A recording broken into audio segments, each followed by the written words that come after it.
In the dark corners of a twilight city, where chimneys exhale like tired lungs into a bruised and fading sky, a different kind of prayer is whispered. Over dark water, iron bridges arch like metal ribs, and beneath their shadows a faint blue glow pulses under the streets, slow and steady, like the heartbeat of something vast that has not yet learned its own name.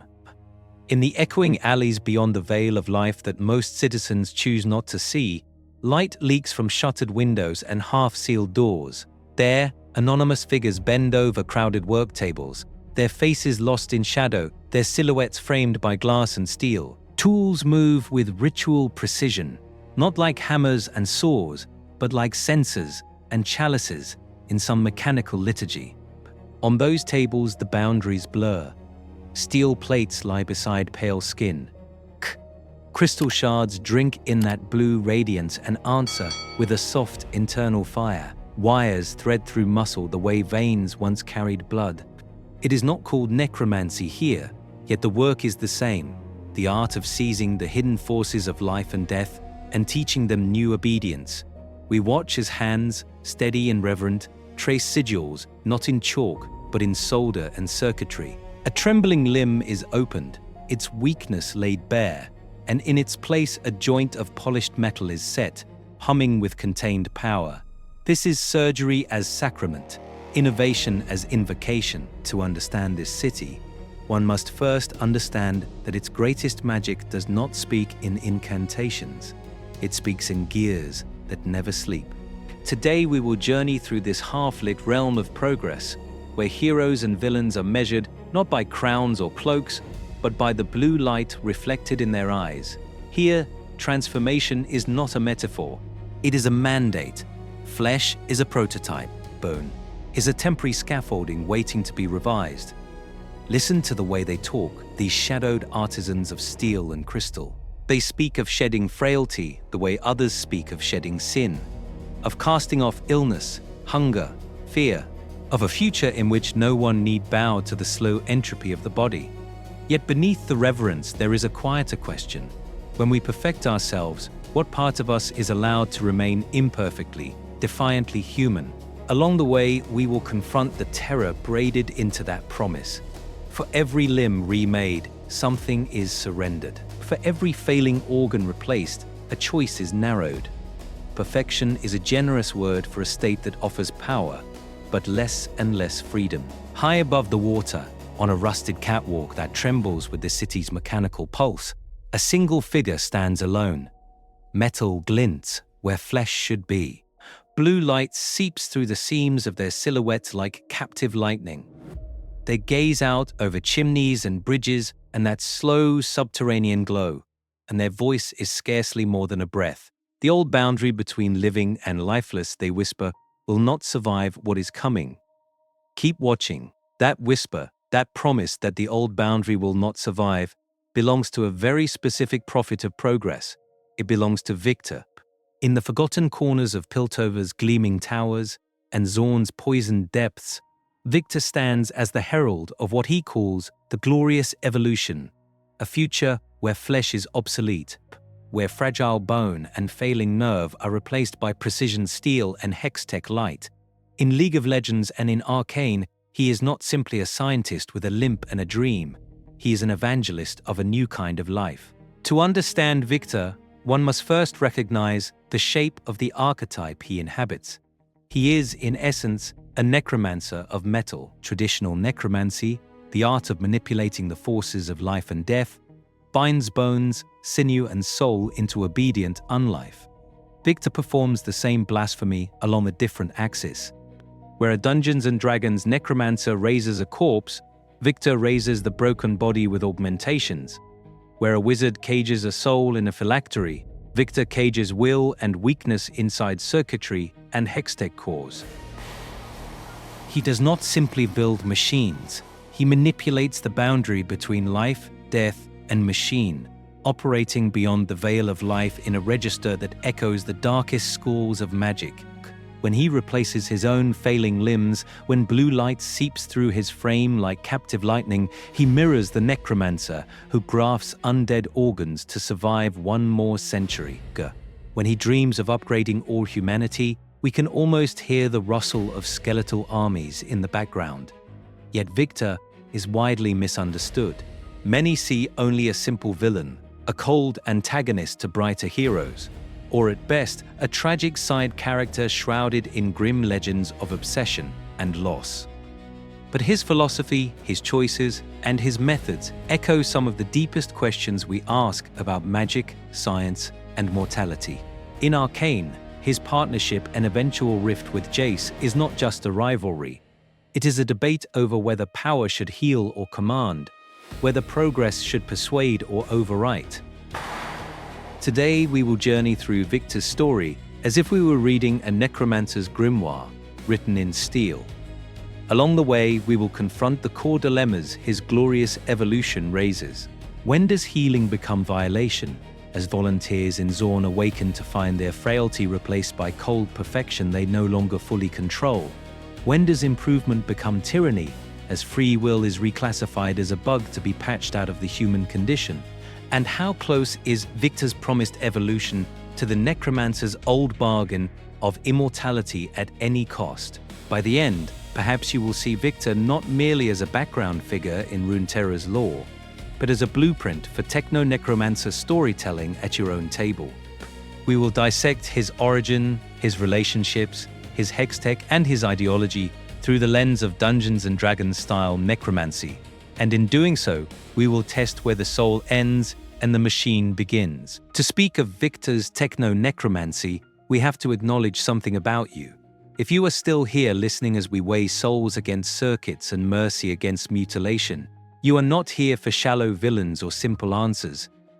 You are the kind of watcher who lingers in the forgotten corners of a setting's lore, the kind who wants to know not only what Viktor does, but why his philosophy feels so dangerous, so persuasive, and so usable at your own table. You care about dense, morally complex history, about magic that leaves scars, about heroes and villains who share the same wound. So, before we descend further beyond the veil of life and steel, we want to invite you into something. This channel is slowly becoming a circle of lore keepers, storytellers, and dungeon masters who are building richer, stranger worlds together. When you subscribe, when you like this video, when you leave a comment, you are not just feeding an algorithm. You are adding your voice to that circle. We are shaping a library, long-form, documentary-style explorations of necromancy, of techno-mysticism, of characters like Viktor whose power is shrouded in grim legends. Take time, research, and a quiet kind of devotion. Your engagement is the magic that keeps that work possible. A single click on that small subscribe button, a share to your group, a sentence about your own Viktor-inspired warlock or artificer genuinely helps sustain videos like this. Keep watching, and this will not be the last time we walk these dark corridors together.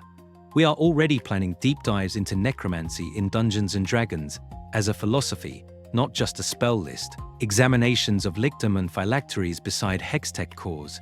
Breakdowns of Arcane's characters as if they were player builds, and villain creeds you can lift whole into your campaigns. Along the way, we will confront questions of consent, resurrection, and what it means to rewrite a soul in the name of progress. Imagine a future episode where Viktor's self-augmentation is mapped to undead grafts and deathless templates, or where his glorious evolution is dissected as a lawful neutral necromantic doctrine for a cleric of progress. Those are the kinds of tools we want to place in your hands, ready to use philosophies, encounter seeds, and moral dilemmas drawn straight from legends, like his. So if you have not yet stepped fully into this circle, this is the moment. Subscribe, like, and leave your own vision of a techno-necromancer in the comments, and you help ensure that we can keep returning to stories this intricate. Thank you for walking this far with us.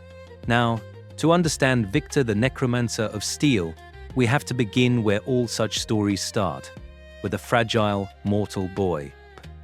We begin in the smoke beneath the shining city. In the forgotten corners under Piltover's polished bridges, Zaun breathes like a wounded beast, exhaling toxic fog from rusted chimneys, sweating chem-choked runoff into canals that glow an unhealthy green. The air is a slow poison, the water a faster one. Here, Human bodies are not sacred vessels of life, but replaceable parts in a grinding industrial engine that never sleeps and rarely cares. To understand Viktor, one must first understand this underworld that raised him. Factories loom like iron cathedrals, their stained glass windows replaced by cracked panes of reinforced glass. Their hymns the shriek of belts and the percussion of misfiring pistons. Workers move through them like ghosts in advance, already marked by coughs, burns, and the quiet resignation of short, brutal lives. Death is not dramatic here, it is routine. A slipped gear, an unshielded arc of hextech, a chem spill in a corridor no one bothered to ventilate. In this place, a boy named Viktor looks at the same machines everyone else fears and sees not monsters, but problems to be solved. While others avert their eyes from mangled limbs and broken spines, he stares, memorizes, calculates. Where did the mechanism fail? Which gear seized? Which valve stuck? He is not yet the herald of a glorious evolution. He is an apprentice engineer with ink-stained fingers and a mind that refuses to accept that suffering must be the price of progress. Today we will journey with that younger Viktor when his genius still bends toward mercy. He designs emergency shutoffs for conveyor lines. He sketches new guardrails to keep hands from hungry cogs. He proposes ventilation systems to pull the worst chem fumes away from the lungs of those condemned to stand 12 hours at a station. In another story, he would be one of our quiet heroes, a healer of systems, rather than a wielder of dark magic. This is where Viktor's path mirrors the gentler side of necromancy. In our D&D lore, the manipulation of life and death is often shrouded in grim legends, but many of its most compelling practitioners begin as physicians of the soul, desperate to conquer disease, to hold life in place when the world tries to tear it away. Viktor is the same, only his patients are factories, and his spells are blueprints and welding torches. Yet beyond the veil of life in Zaun's depths, the world keeps answering his compassion with corpses. A worker saved by one of his safety rails dies weeks later from chemlung. A machine he perfected is pushed past its tolerances by an overseer, exploding in a storm of shrapnel and burning steam. The lesson seeps in slowly, like toxin through a mask. The problem is not only negligence or greed or flawed design. The problem might be the bodies themselves, soft, fallible, breakable. Along the way, we will confront the seed of Viktor's later philosophy taking root here. If the world refuses to protect the weak, perhaps the weak must be remade into something the world cannot break, where a necromancer in our games might ask, what if death could be outwitted? Viktor begins to ask, what if flesh could be outgrown? By the end, perhaps you will see how close those questions truly are.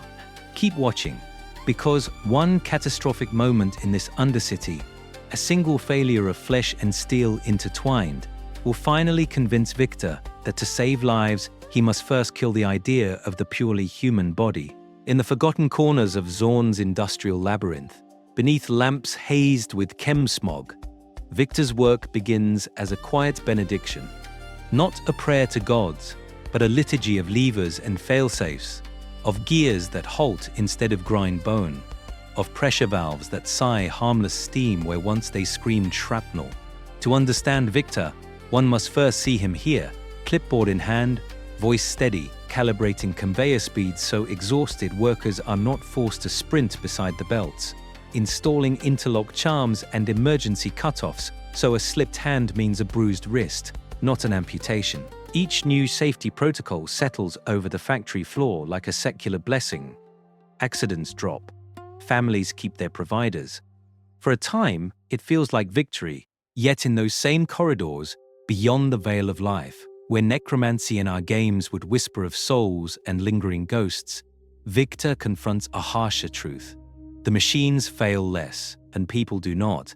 A man, compliant but exhausted, forgets to secure a harness. A woman, coughing from chem fumes, misjudges a timing window.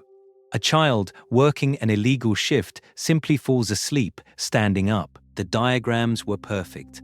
The flesh was not. Here, the logic begins to darken.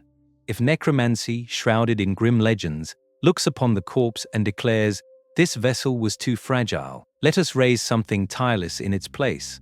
Viktor's engineering mind drifts toward the same conclusion by another road. He watches workers limp home on ruined knees and imagines joints of Hextech alloy that never swell. He sees lungs blackened by fumes and sketches, almost absently, filtration implants that would never cough, never drown in poison air. What starts as empathy becomes, slowly, a calculus. If we in Dungeons & Dragons debate whether animating the dead to protect the living is an abomination or a necessary horror, Viktor asks a parallel question. If a radical transformation of the human form could end this suffering, is it not cruel to refuse it? When one more preventable death occurs, despite every safeguard he can devise, the word preventable itself begins to feel like an accusation. Against whom? Against the body. Today we will journey with him through that pivot. He stops thinking only in terms of safer rails and softer landings, and starts thinking in terms of bodies that do not fall at all. Free will, once sacred, begins to look like another variable that introduces error. Fatigue, fear, grief, all the frailties that make us human, register as design flaws in a failing prototype. By the end, perhaps you will see that Viktor's first true spell is not forged in steel or hex crystal, but in conviction. The idea that biology itself is a problem to be solved, that life can be perfected if we strip away choice and weakness, becomes his incantation. From that moment, every experiment is a verse in a growing ritual. One that will soon demand not just cooperation, but surrender, and then the ritual demands blood. In the corners of Piltover's laboratories, behind polished brass and sanctioned safety protocols, Viktor pushes one experiment one step too far. The hex core hums at a pitch the human ear is not meant to hear, threads of light twisting like a living spell. His equations are perfect, his theory immaculate. It is his body that fails. A cough, at first an annoyance, becomes a red stain on white cloth, a tremor that will not still, knees striking metal as the room tilts and darkens. To understand Viktor's evolution, one must first understand this collapse as a kind of mechanical necromancy. In that moment on the floor, lungs burning, vision tunneling, he feels his flesh not as self, but as a failing container, an unreliable vessel for a mind racing beyond it. Beyond the veil of life, just at the edge where sound thins and heartbeat becomes a distant drum, another terror eclipses the fear of death, the terror of unfinished work. His designs, his dream of lifting Zaun from poison and ash, all of it threatened by capillaries and cartilage. He realizes, with the cold clarity of a spell formula, that his biology is not neutral, it is an enemy. Where a Dungeons & Dragons necromancer might look at a corpse and see raw material for magic, Viktor looks at his own failing frame and sees the same. Muscle, bone, breath, components, not commandments. The choice before him crystallizes with almost religious simplicity. Accept mortality and limitation, or treat his own body as matter to be edited, replaced, perfected. Today we will journey with him through that decision. Surgery becomes his circle of power, the operating table his altar. Metal where bone once was, hextech where muscle failed, each incision an invocation, each graft a rebuttal to death. We can imagine the first augmentations in clinical detail, a brace that is not merely support but integrated conduit, a prosthetic that channels hextech energy like a spell focus, a lattice of shimmering filaments that stabilize failing organs the way necromancy stabilizes undeath. What begins as medical necessity becomes ideological proof of concept. If he can rewrite himself, what else can be rewritten?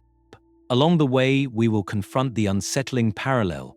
This is not so different from a lich's first phylactery or an undead graft in obscure lore, shrouded in grim legends.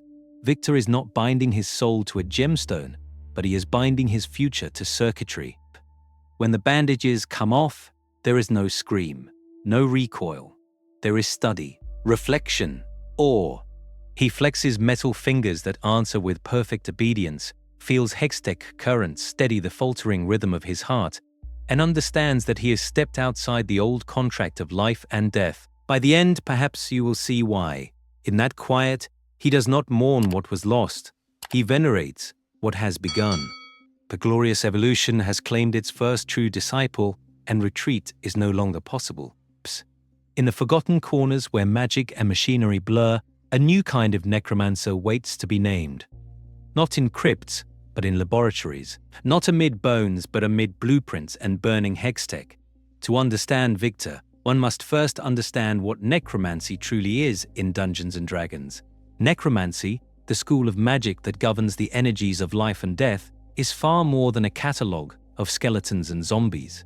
It is the discipline that reaches beyond the veil of life to mend flesh with cure wounds, to wrench souls back with raise dead and resurrection, to bind consciousness with magic jar or clone, and yes, to corrupt and unmake with blight, finger of death. It is a spectrum of power, from sacred restoration to profane undeath, all rooted in direct manipulation of life force and soul. When we look at Viktor through this lens, his work in Piltover and Zaun reads like a spellbook written in steel. He does not animate corpses, but he animates and augments living bodies, rewriting their limitations with hextech rather than verbal components and dark sigils. Where a D&D necromancer might graft undead limbs or preserve organs in alchemical vats, Viktor replaces failing tissue with gleaming prosthetics, stabilizes a dying heart with humming cores, and envisions a future where frail mortality yields to tireless upgraded forms. The medium changes, the principle does not. What if the figure, shrouded in grim legends, spoken of in fearful whispers, is not the lich in a tower of skulls, but the engineer in a tower of glass? Viktor's glorious evolution echoes Lichdam's promise. The lich binds its soul to a phylactery, refusing decay. Viktor seeks to bind human potential to hextech, refusing weakness. Both claim transcendence. Both demand a terrible price. This is where we can name the archetype he represents, the techno-necromancer, a figure who channels necromantic effects not through dusty grimoires, but through machines, alchemy, and crystallized energy. Instead of skeletal minions, they forge tireless servitors of brass and bone. Instead of rotting flesh, they maintain perfect, deathless bodies through constant replacement and repair. Instead of a jeweled phylactery, they may house a mind in a crystal core, a clockwork shell, or a hextech frame that walks long after the original body has failed. Today we will journey with Viktor as our central case study in this archetype. Throughout the rest of this video, we will treat him as if he were a D&D necromancer whose laboratory is filled with gears instead of graves, whose rituals are written as equations instead of incantations. His origin, his ethics, and his relationships with heroes and villains alike will be examined as expressions of necromantic philosophy translated into industrial form. Keep watching, because later we will descend from theory into practice. We will show how Viktor's techno-necromancy can inspire new D&D subclasses, unforgettable villains, and entire campaign arcs that bring the glorious evolution to your own tables. By the end, perhaps you will see that in the history of necromancy, Viktor is not an outlier. He is the next step. To understand Viktor, one must first understand that his dream is ancient. In the forgotten corners of human history, long before hextech coils and chempunk scaffolds, there were other figures who dared to reach beyond the veil of life and ask whether death was truly the final word. Necromancy in its oldest forms was not always the grotesque parade of shambling corpses we imagine. In the clay tablets of Mesopotamia, in Greek necromantia, in oracles shrouded in grim legends, the necromancer was a mediator, not merely a violator. They called to the dead for counsel, sought forbidden knowledge, and tried to ease the soul's passage from life to death. The grave was a threshold, a permeable border, where wisdom and warning might still be drawn up like water from a dark well. Alchemy, too, was more than primitive chemistry. It was a philosophy of perfection, a belief that matter and spirit could be refined together, the philosopher's stone, the elixir of life, the purification of base metals into gold. These were metaphors and methods for transcending decay. Alchemists stared at rusting iron, withering flesh, collapsing empires, and asked, what if transformation, not surrender, is the proper answer to entropy? In Viktor's polished steel and humming hextech, we hear that same old question, translated into a new idiom of gears and light. Across mythic traditions, we find shapes that echo Viktor's silhouette. Asclepius, the Greek healer, stood so close to resurrection that Zeus struck him down, fearing a world where death lost its authority. The Norse Draugr were not mindless zombies, but empowered dead, swollen with strength and spite, refusing the quiet of the grave. Medieval legends whispered of homunculi, artificial beings distilled in flasks, awkward, uncanny children of alchemy and will. Each of these figures bends the human form, either by restoring it, empowering it, or manufacturing it anew. Today we will journey from those myths to a modern creed, transhumanism, where the necromancer used ritual and the alchemist used symbol. The transhumanist uses circuits, code, and engineered flesh. It is the belief that technology should amplify our minds, overwrite our weaknesses, and perhaps sever us from the old limits that defined what it meant to be human. Along the way, we will confront an unsettling thought. If the soul can be edited, is there anything we dare call sacred? In this continuum, Viktor is not an anomaly. He is a modern mythic figure, a necromancer of industry, an alchemist of circuitry, standing in a long procession of visionaries who tried to rewrite the contract of mortality. Where their tools were bone, blood, and mercury, his are hextech lattices and surgical steel. By the end, perhaps you will see that the glorious evolution is only the latest mask worn by an old, relentless desire to take life, death, and power out of the hands of fate and place them, trembling, into our own. Their instruments change, but the ambition does not. In the forgotten corners of myth and fiction, long before hextech coils and Zaunite scaffolds, we find others who refused to let death or decay have the final word, and who paid for that defiance in blood, madness, or eternity. To understand Viktor, one must first walk back to that storm-lashed laboratory where Victor Frankenstein stitched together a new being from graveyard spoils. Frankenstein's creature is not a lich, and yet the pattern is already there. A maker who seizes the forces of life, a body reassembled like a machine, and a soul, confused, anguished, that never consented to its own awakening. The horror is not only that the dead walk, it is that they were drafted into a singular vision without being asked. In that sense, the stitched giant and the steel-augmented prophet stand side by side. Across the next century of dark fiction, this pattern multiplies. In Tolkien's Legendarium, Sauron's survival is ring-bound, his will poured into metal, not unlike a phylactery gleaming on a skeletal lich lord's breast. Folklore offers sorcerers who hide their hearts in eggs, boxes, or distant trees, shrouded in grim legends of kings who cannot die while their sole object endures. Each tale prefigures the necromancer's central trick to unhook the self from mortal flesh and anchor it in something harder to break.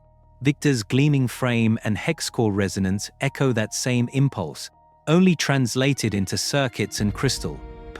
When we move into pulp and sword and sorcery, the air grows thicker with necromancy and forbidden experiments. Robert E. Howard gives us grim wizards who raise skeletal armies and treat human life as expendable reagents. Fritz Leiber's sorcerers bargain with shadowy powers, sacrificing strangers on the altar of discovery.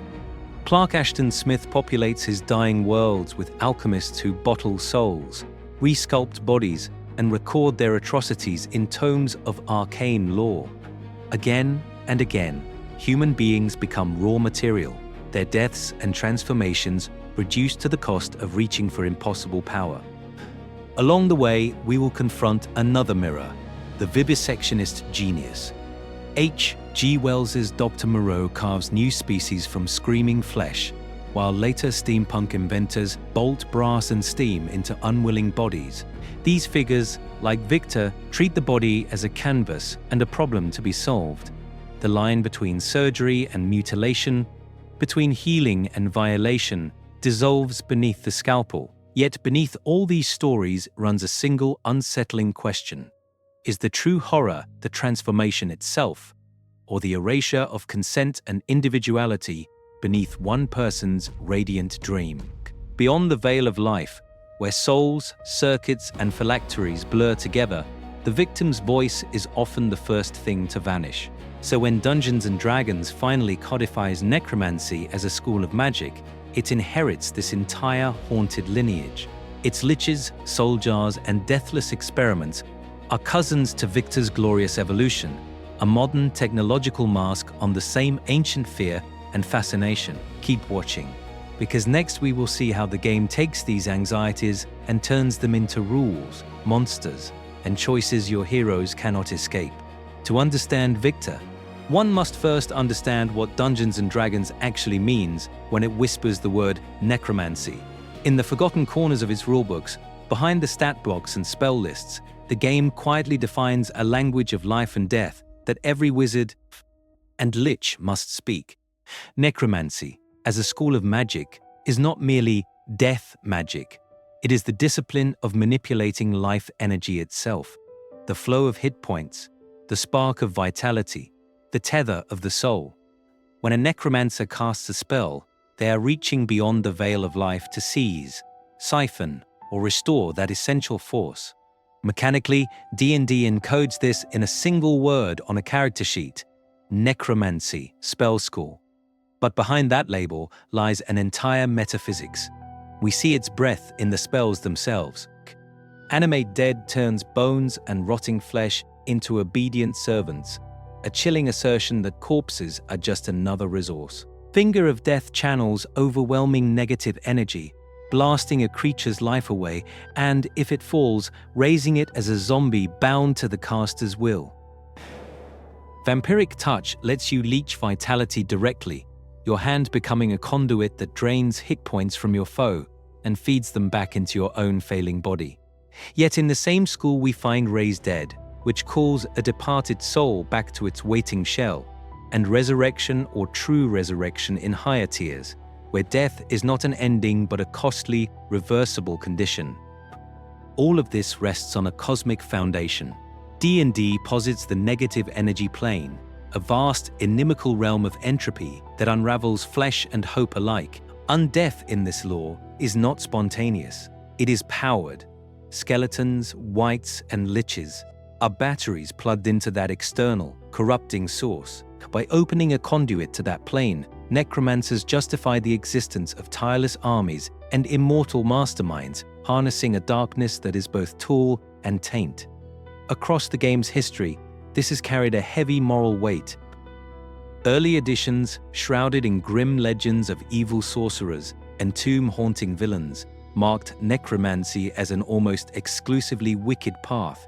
Raise skeletons, command ghouls, serve dark gods. The later works like the Complete Book of Necromancers and Libris Mortis began to speak of black, grey, and white necromancy, allowing healers who specialize in preserving life, morticians who safeguard souls, and scholars who treat undead as tragic byproducts rather than trophies.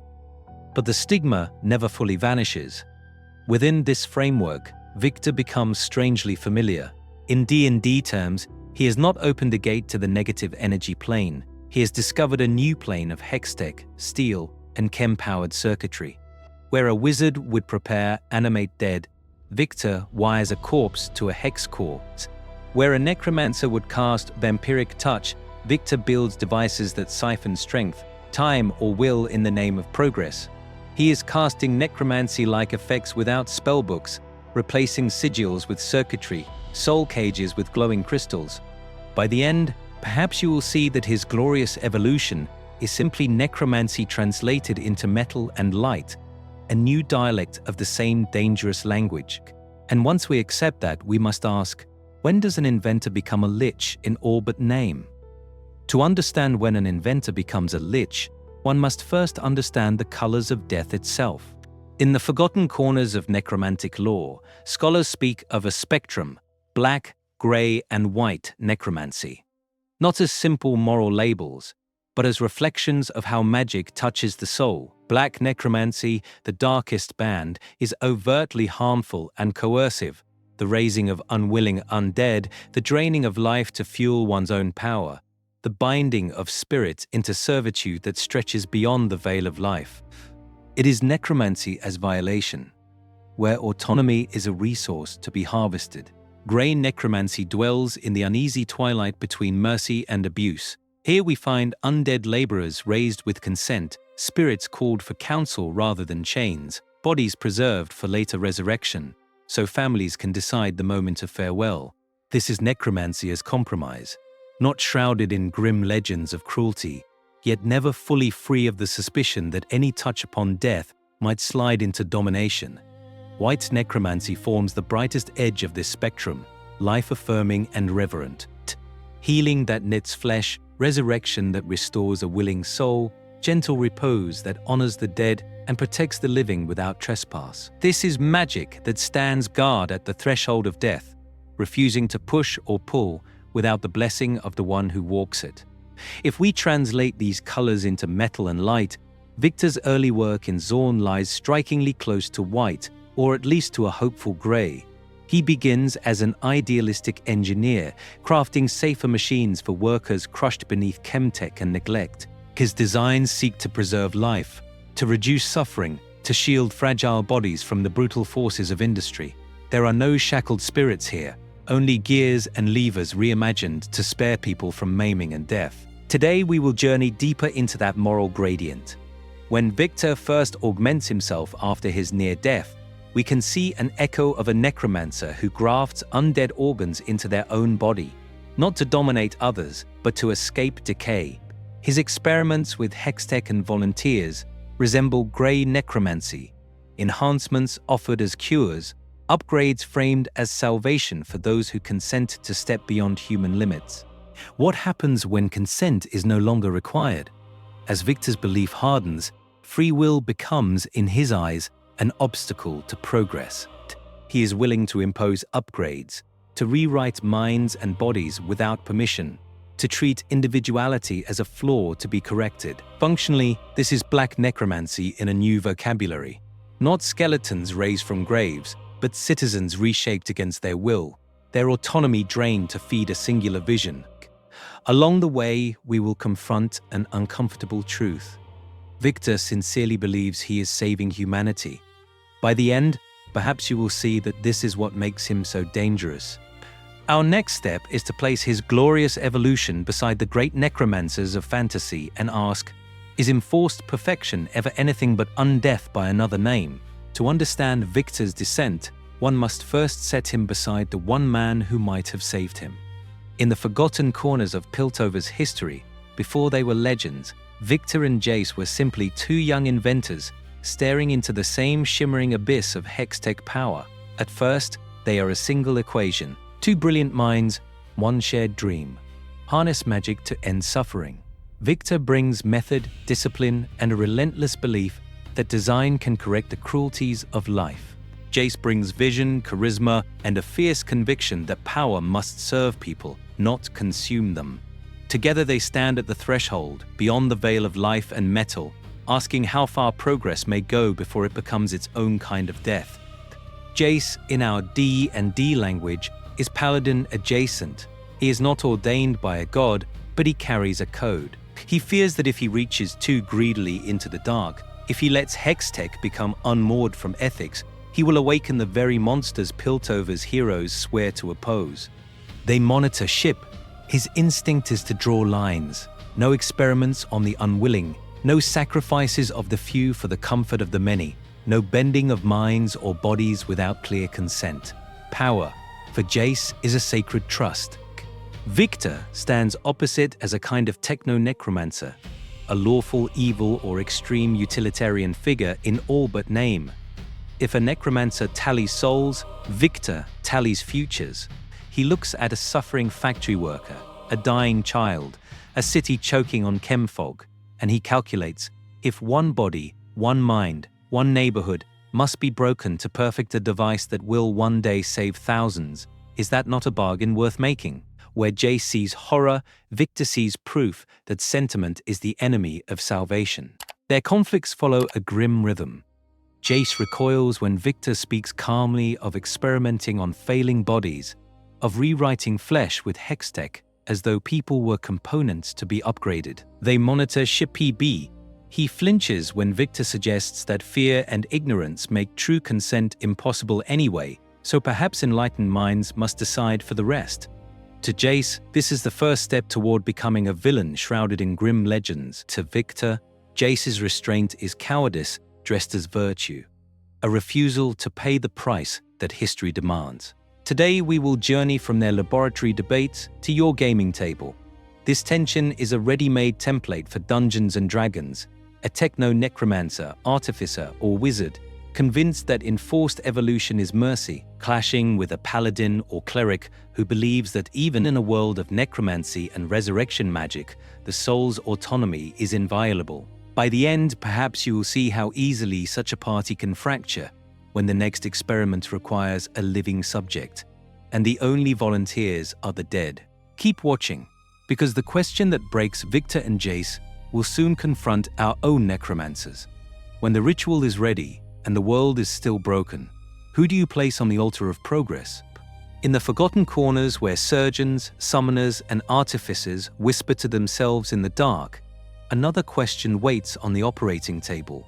Not how to save a life, not how to cheat death, but this: at what point does improving someone's life without their consent become a form of magical or technological tyranny? To understand Viktor, one must first sit with that question. Viktor begins as a healer of machines and men, an idealistic Zaunite engineer designing safer automata for workers who would otherwise be crushed, poisoned, or simply forgotten. His early magic of metal and hextech is restorative, almost merciful. Yet in Arcane, as his illness worsens and his own body betrays him, we watch his philosophy sharpen. If the flesh is a failing machine, then upgrading it is not desecration, it is salvation. So he seeks volunteers. The terminally ill, the desperate, the ones Piltover has already written off. A limping boy who wants to run. A worker who needs their hands to feed a family. On parchment, this looks like consent. But when the only alternatives are suffering and death, how free is that choice? We stand beyond the veil of life and see the familiar pattern of necromancy. Those closest to the grave are the easiest to recruit. Necromancers in our D&D lore do the same ethical dance. They justify turning the dying into undead laborers, arguing that a tireless body is better than a grave, that endless service is preferable to oblivion. A peasant who collapses in the field rises again as a skeleton who never hungers, never sleeps, never protests. In theory, a boon. In practice, a life emptied of autonomy. Viktor's augmented followers, gleaming with hextech and steel, mirror these deathless workers. The tools differ, but the philosophy is chillingly aligned. Along the way, we will confront the seductive logic of the necessary evil. If a procedure can cure disease, extend life, or grant power, is it ethical to withhold it from those too afraid to accept it? Viktor's answer drifts, over time, from persuasion toward imposition. If fear is merely a chemical fault in the brain, why should it be allowed to block progress? Many necromancers echo him. If terror of death is irrational, why let it stand between a soul and a better form?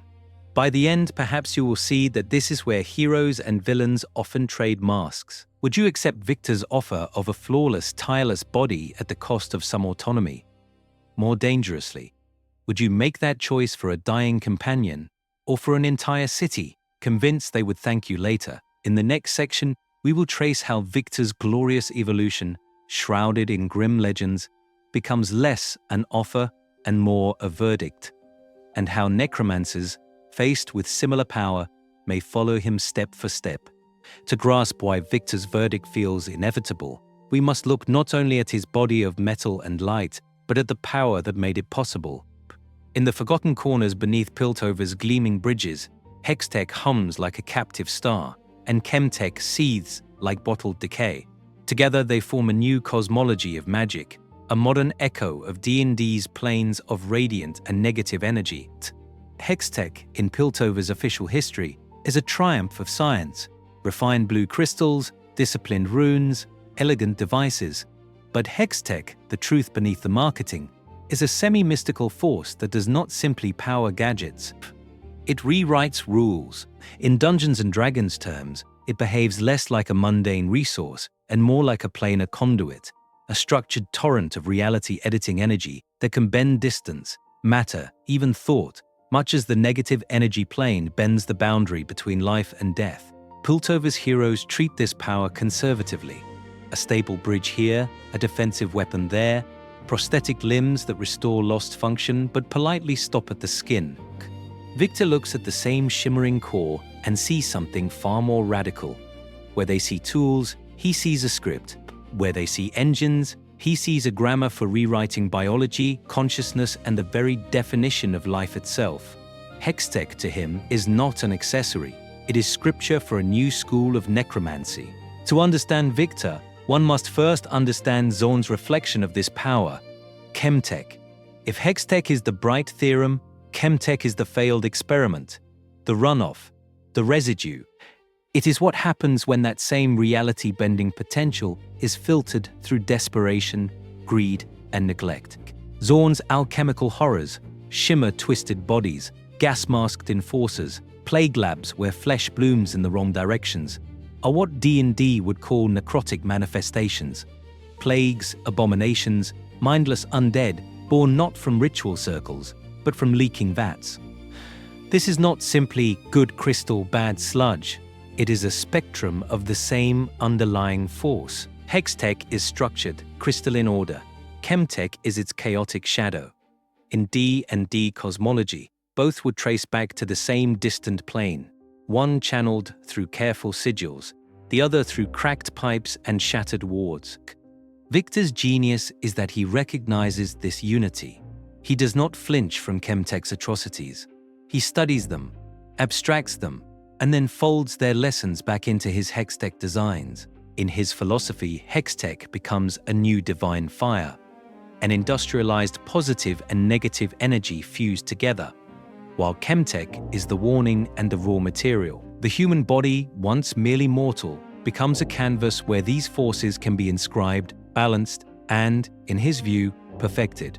By the end, perhaps you will see why this feels less like villainy and more like priesthood.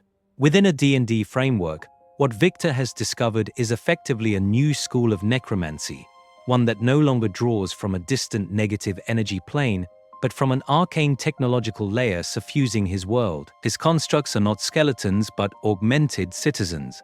His phylacteries are not jeweled boxes, but hextech cores.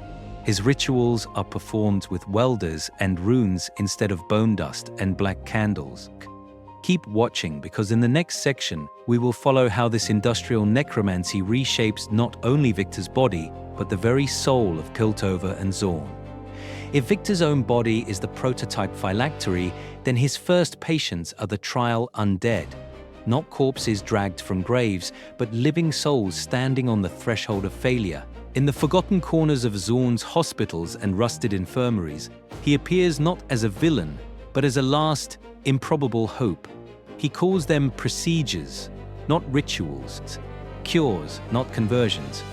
A miner with lungs blackened by chemsmog, a child whose spine has been shattered by collapsing gantries, an elderly foreman whose heart stutters like a dying engine. Where Piltover's physicians pronounce quiet sentences of death, Viktor arrives with hextech frames to brace ruined bones, synthetic organs to replace rotting tissue, and shimmering cores to stabilize failing hearts. To understand this congregation, one must first understand that it begins as medicine. Yet medicine on the edge of magic always courts necromancy. These volunteers sign their names with trembling hands, driven by desperation more than doctrine. They listen as Viktor speaks of efficiency, of liberated potential, of a world beyond the veil of life as they know it, a world where pain is obsolete and decay is optional.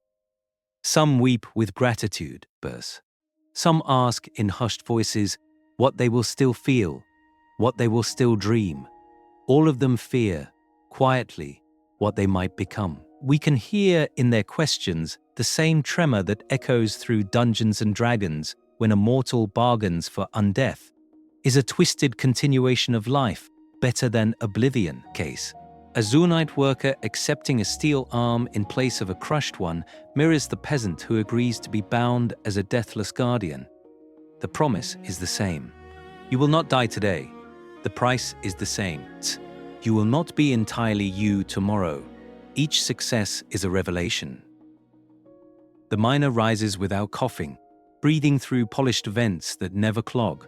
The child walks again on Hextech struts that never tire. The failing heart is replaced by a humming core that beats with inhuman regularity. Viktor watches, and with every healed patient, his conviction hardens. This is not horror. This is mercy refined into mechanism. If a lich in our necromantic lore justifies their phylactery as a bulwark against chaos, Viktor justifies his upgrades as a shield against weakness. But mercy has an edge. As these patients adapt, something subtle shifts. They work longer, think faster, endure more than their unaugmented peers, Bergs. Whispers spread through Zaun's alleys. The upgraded do not fall sick, do not falter, do not break. Pride seeps in. They begin to speak of themselves not as patients, but as proofs. Not as saved, but as improved. Here, the language turns religious. They call Viktor, not doctor, but visionary. In workshops shrouded in grim legends of failed experiments, these once broken people now stand straighter, gazes bright with a new, unsettling certainty. They are more efficient, therefore more worthy. Organic frailty becomes something to be pitied, then quietly despised. A steel congregation forms, not yet an army, but a doctrine embodied in metal and will. By the end, perhaps you will see that this is the true beginning of Viktor's necromancy. Not in a single grand ritual, but in the moment when the healed start to evangelize their own erasure. And once volunteers are too few, once progress moves too slowly for his vision, we must ask, what happens when a savior of the dying decides that all who cling to unaugmented life are already, in his eyes, dead? Keep watching, because the answer will drag us into the darkest chambers of the glorious evolution. And in those darkest chambers, we find not coffins and cadavers, but operating tables and humming hextech purr. In the forgotten corners of Viktor's laboratories, we meet creations that feel uncannily like undead servitors, even though their flesh still lives and their hearts still beat. To understand this, one must first recall the classic Dungeons & Dragons zombie or skeleton, a tireless worker of death, stripped of memory, personality, and choice. It does not argue, it does not dream, it obeys. Now placed beside it a heavily augmented subject of Viktor's, organs replaced with gleaming prosthetics, nerves rewired through crystal and chemtech, emotions flattened by constant optimization. The shapes are different, metal instead of bone, hextech instead of negative energy, yet the function is eerily aligned. Both are tools, refined to efficiency by the erasure of self. Here we enter the realm of the living undead. These are beings who remain technically alive, beyond the veil of life only in the metaphorical sense, but whose bodies and choices are bound by implanted systems and invisible code. A volunteer who once sought a cure becomes dependent on Viktor's machinery for breath, for movement, even for thought. Like a zombie bound by a necromancer's will, they may find that their impulses are no longer entirely their own, gently nudged toward obedience by subtle enchantments of circuitry rather than spellcraft. Viktor's work suggests a spectrum rather than a single monstrous endpoint. At one edge we see almost merciful magic, a prosthetic limb that restores a craftsman's livelihood, an artificial lung that saves a child from Zaun's poisonous air. This is necromancy as gentle intervention, akin to white or grey traditions that use life force to heal and preserve. But step further, and the upgrades cease to assist and begin to overwrite. Full-body conversions produce near-mindless drones, their humanity compressed into a few efficient routines. Here we stand shoulder to shoulder with the blackest necromancy, where corpses are puppeted and souls are treated as convenient fuel. D&D lore already flirts with these ideas. We read of necromancers replacing their own organs with undead grafts, hearts of preserved flesh that never tire, eyes harvested from whites to see in absolute darkness. We encounter armor that houses bound souls, walking husks of steel animated by a captive consciousness. We hear of deathless servitors who cure disease not by restoring frailty, but by removing the possibility of death entirely, turning patients into eternal, unchanging guardians of sacred sites. Viktor's creations offer us a powerful template for such undead-adjacent beings. They are tragic because they remember who they were, sympathetic because many chose this path to escape suffering, and horrifying because that choice has been hollowed out from within. Shifts. By the end, perhaps you will see that the most unsettling undead in your campaign do not need rotting flesh at all, only the slow, relentless replacement of will with purpose. And as we move deeper into this glorious evolution, we must ask, when the process reaches the mind itself, what, if anything, is left to save? To understand Viktor, one must first understand the stage upon which he was forged. Two cities sharing one cliffside, yet standing on opposite sides of a moral alignment chart. In the forgotten corners beneath Piltover's shining bridges, in the choking fog that never quite lifts from Zaun's canyons, we see a living diagram of law and chaos, of order and desperation. Piltover is the city that writes its own legend as good because it is clean, prosperous, and meticulously regulated. It is lawful in the strictest sense: rules, charters, councils, commissions. Progress is measured, licensed, taxed, and applauded. Yet the gold of Piltover's academies is minted from Zaun's suffering, from factories that belch poison into the depths, and from workers whose lives are worth less than the gears they tend. Piltover hides its dead. Corpses are removed, failures are archived, disasters are smoothed over by polite committees and sealed reports. Death is an inconvenience, a blemish on the narrative of enlightened progress. The body is treated as something to be preserved for funerals, not examined, altered, or repurposed.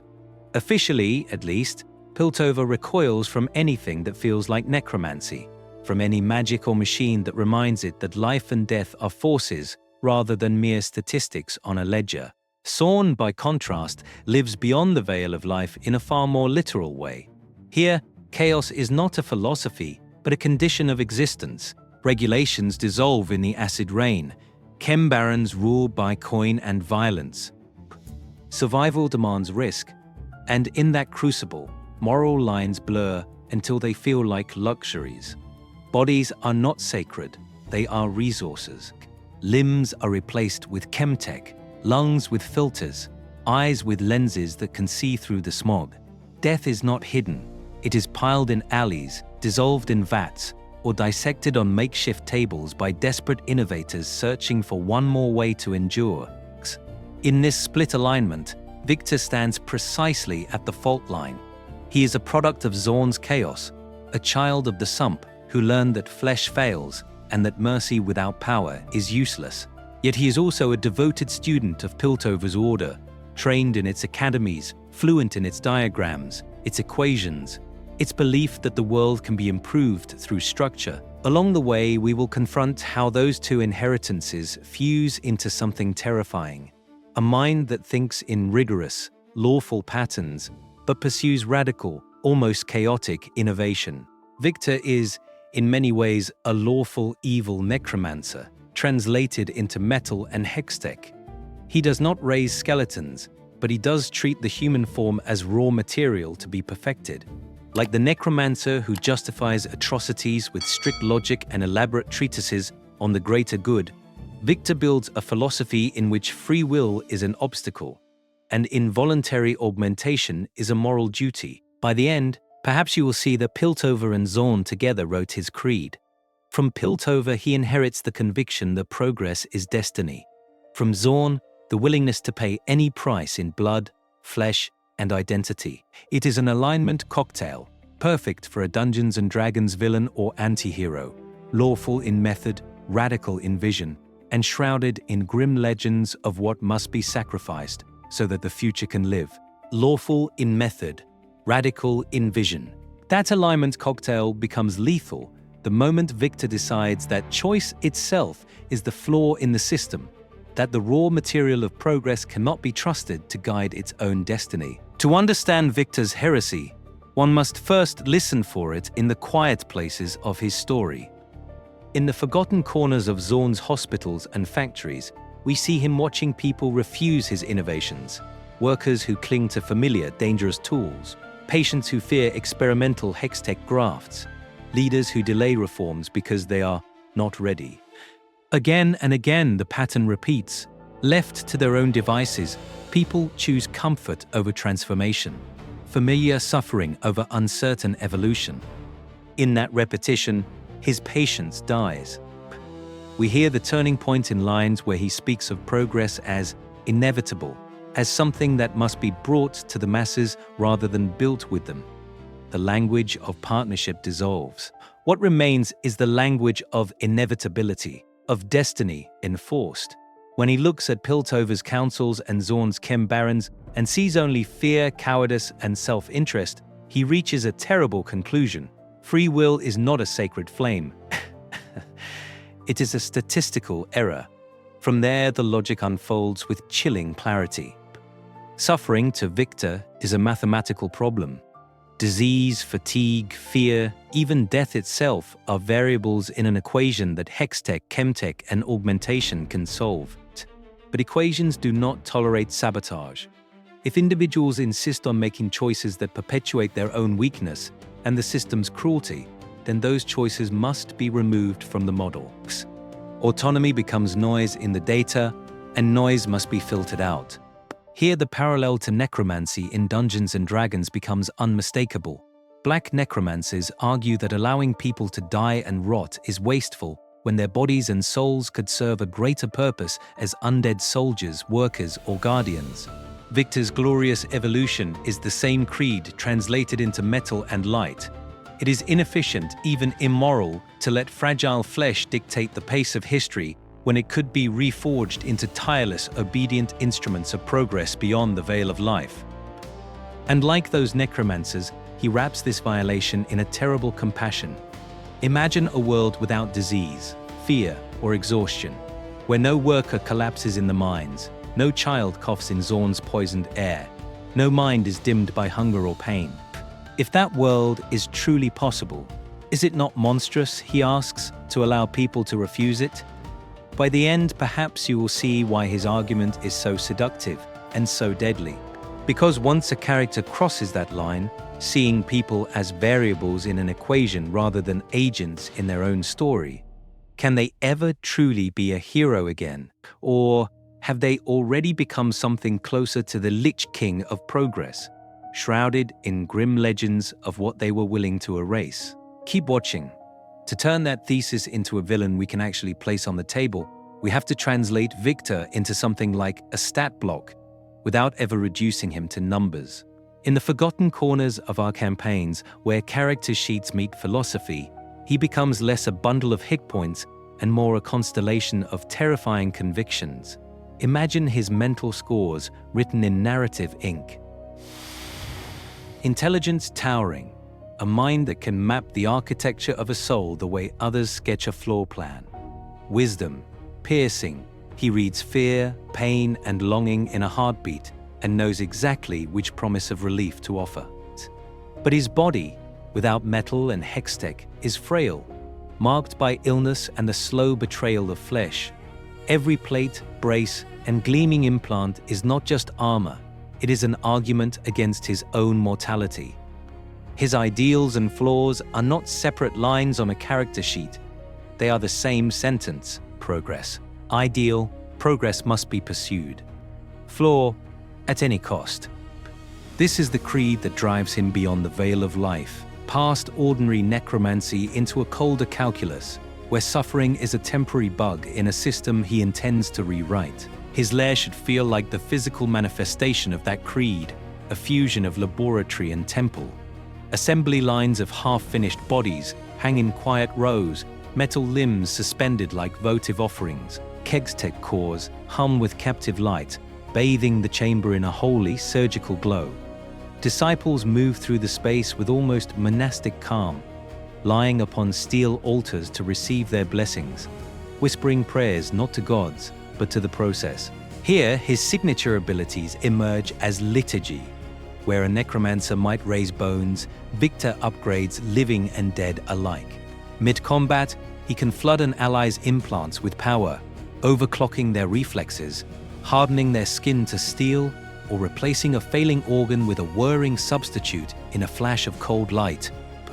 With a gesture, he can sever the pain sensors of his servitors, letting them fight on with shattered limbs and punctured lungs, serene and unflinching.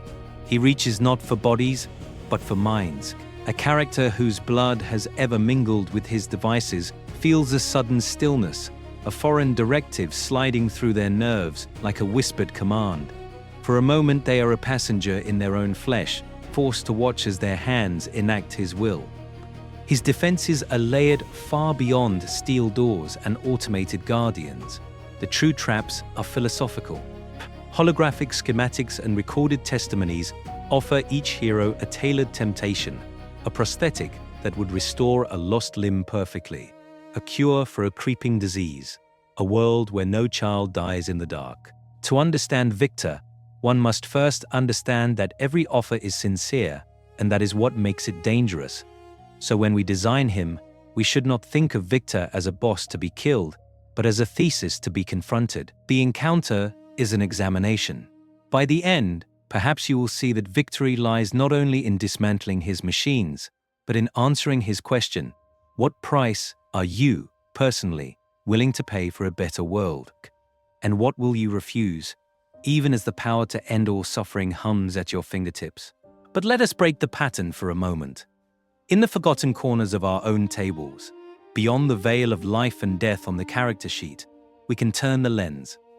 Imagine Viktor not as an NPC shrouded in grim legends, but as your wizard or artificer at level 1, a frail Zaunite analog, devoted to healing miners, preventing accidents, building gentle machines that spare flesh from poison and steel. He is a hero, at least at first. The party trusts him. The world barely notices him. Now imagine Session 0. Today we will journey not through rulebooks, but through expectations. We sit together and say aloud what this Viktor will pursue: a cure for a wasting disease, a utopia where no one need fear illness or hunger again. We speak of necromancy, adjacent magic, of augmentations, of experiments that may blur consent. We ask where each of us draws the line. Are we comfortable with body horror? With upgrading injured NPCs without asking? With reviving a fallen party member in a form they did not choose? This is where alignment stops being a word on a page and becomes a living tension at the table. To understand Viktor, one must first understand how quickly good intentions can harden into doctrine. Perhaps we begin as lawful good, the careful healer who uses gentle repose to buy time, who casts lesser restoration with shaking hands. But as levels rise and power grows, the spell list darkens. Animate Dead appears. Flesh-crafting infusions whisper. Our Viktor PC starts proposing mechanical grafts, soul-binding constructs, hextech-like hearts that will never fail. How does the party respond when their comrades' methods shift from mercy to mandate? One paladin might see a tragic visionary, willing to wade through horror so others may live. Another might see a villain in the making. Around the table, we negotiate. Will we let this character experiment on nameless prisoners, or only on willing volunteers? What happens when willing is defined by desperation and poverty rather than true choice? Along the way, we will confront internal conflict as a form of role play. Each new line crossed demands a justification.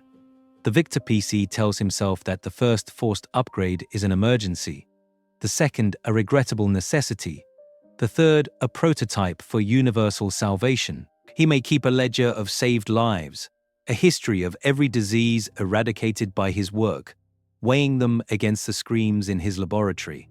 At what point does he stop counting? At what point does he decide that free will is merely an obstacle to progress? Keep watching your own instincts here. If you played this character, what would it take for you to turn back? A single experiment gone too far? The horror in another player's eyes, as their paladin refuses to adventure with you?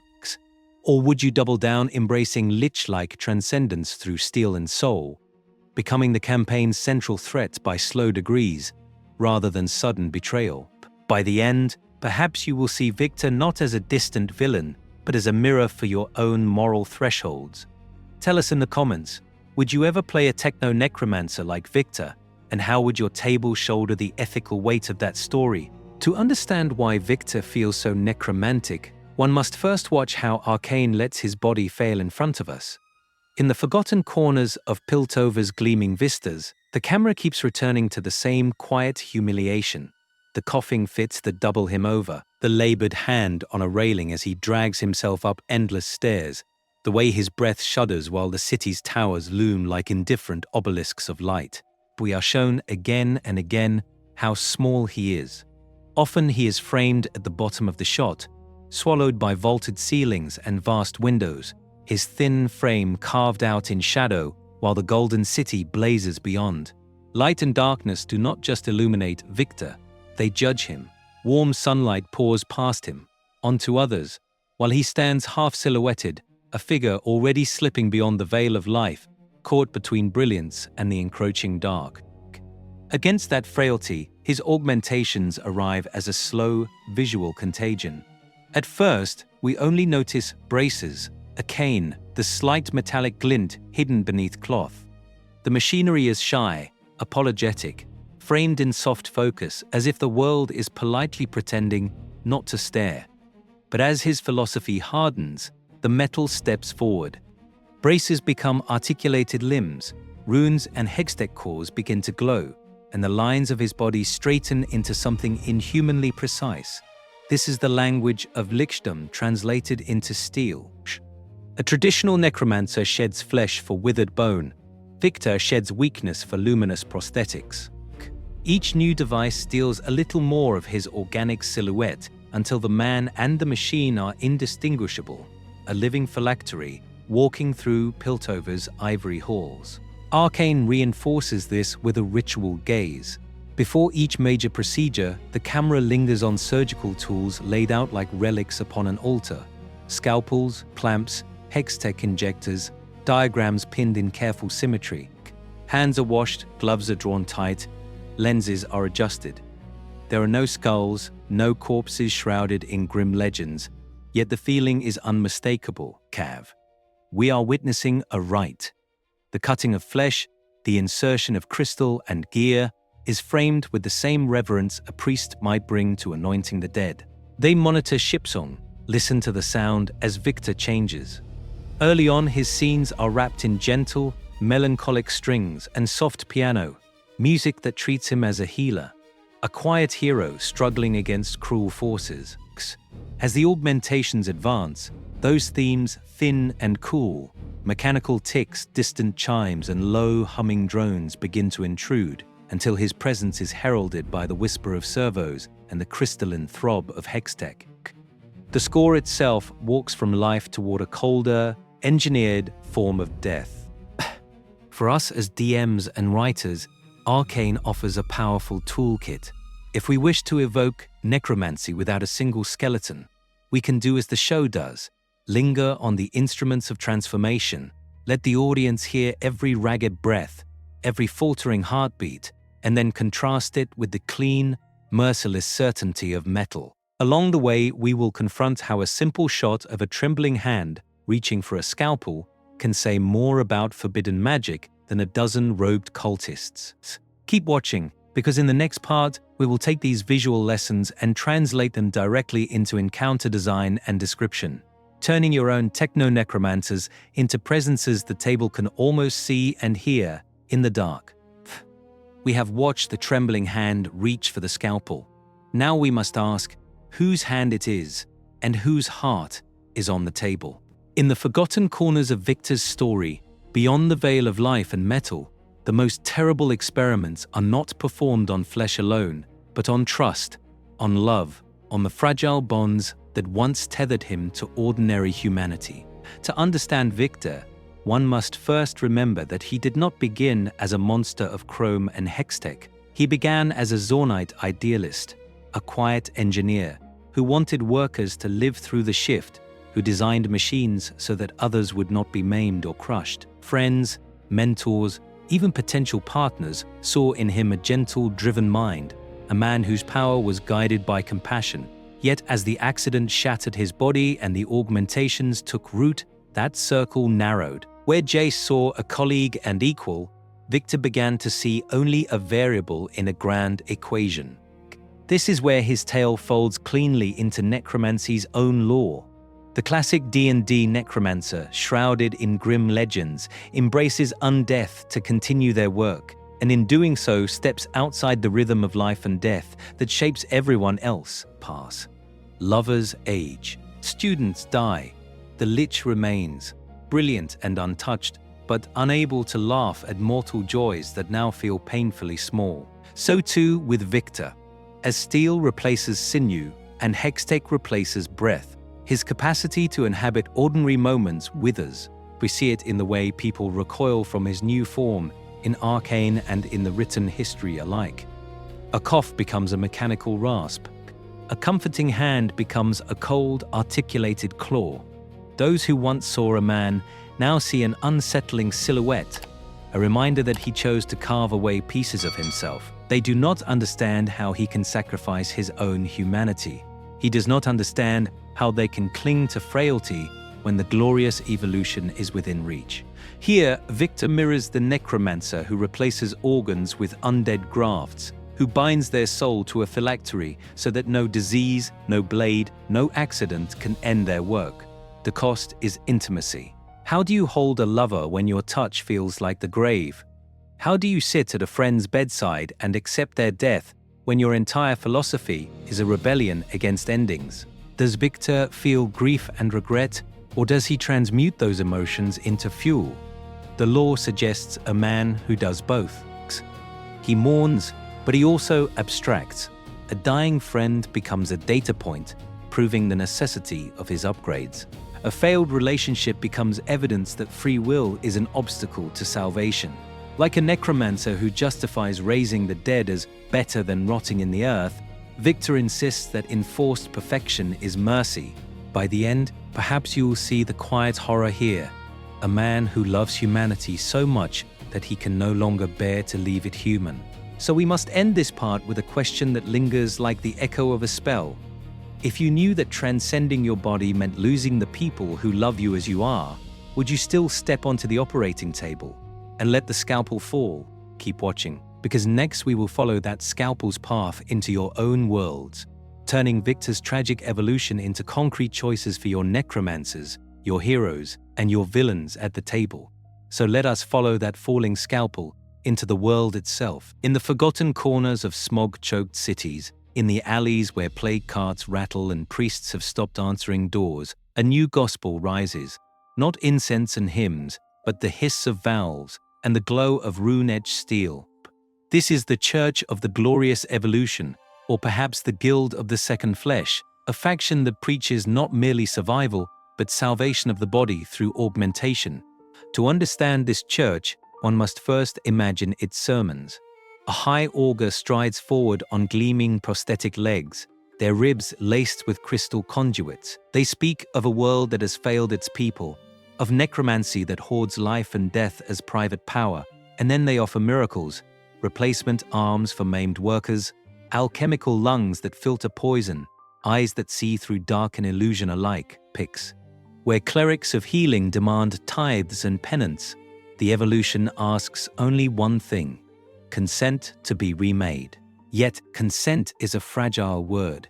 We can picture how this creed collides with existing faiths, gods, and their priests may call these augmentations a blasphemy, a theft from the ordained cycle beyond the veil of life. Necromancers who revere the quiet of the grave might see tireless steel-bound bodies as a rival form of undeath, unmoored from their grim legends.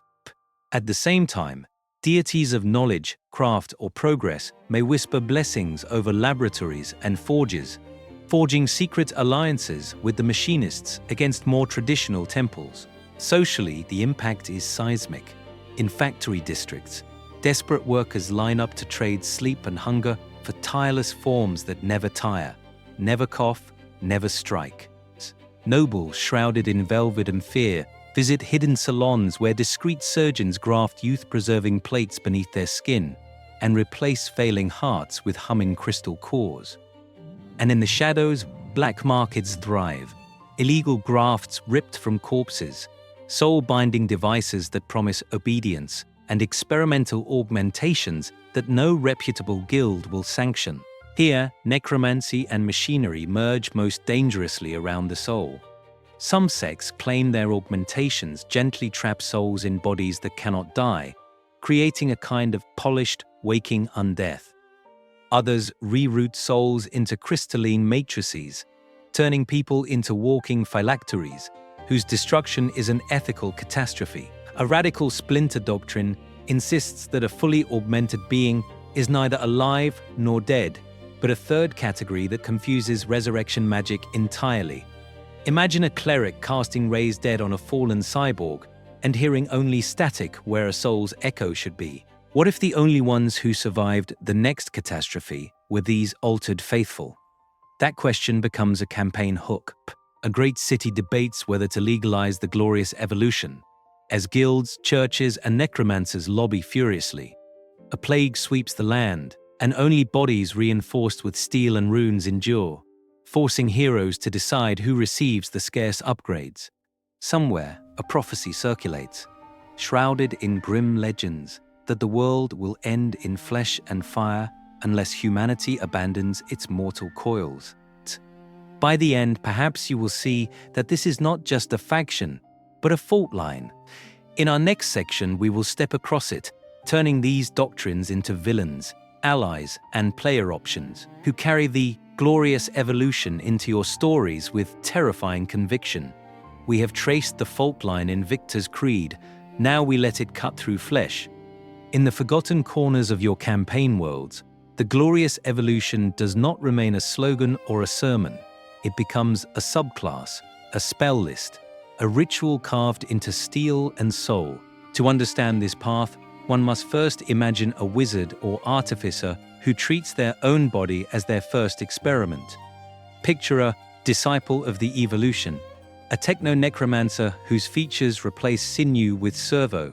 At early levels, they might exchange an arm for an articulated hextech limb, gaining advantage on grapples and resistance to poison, as their blood is filtered through alchemical tubing.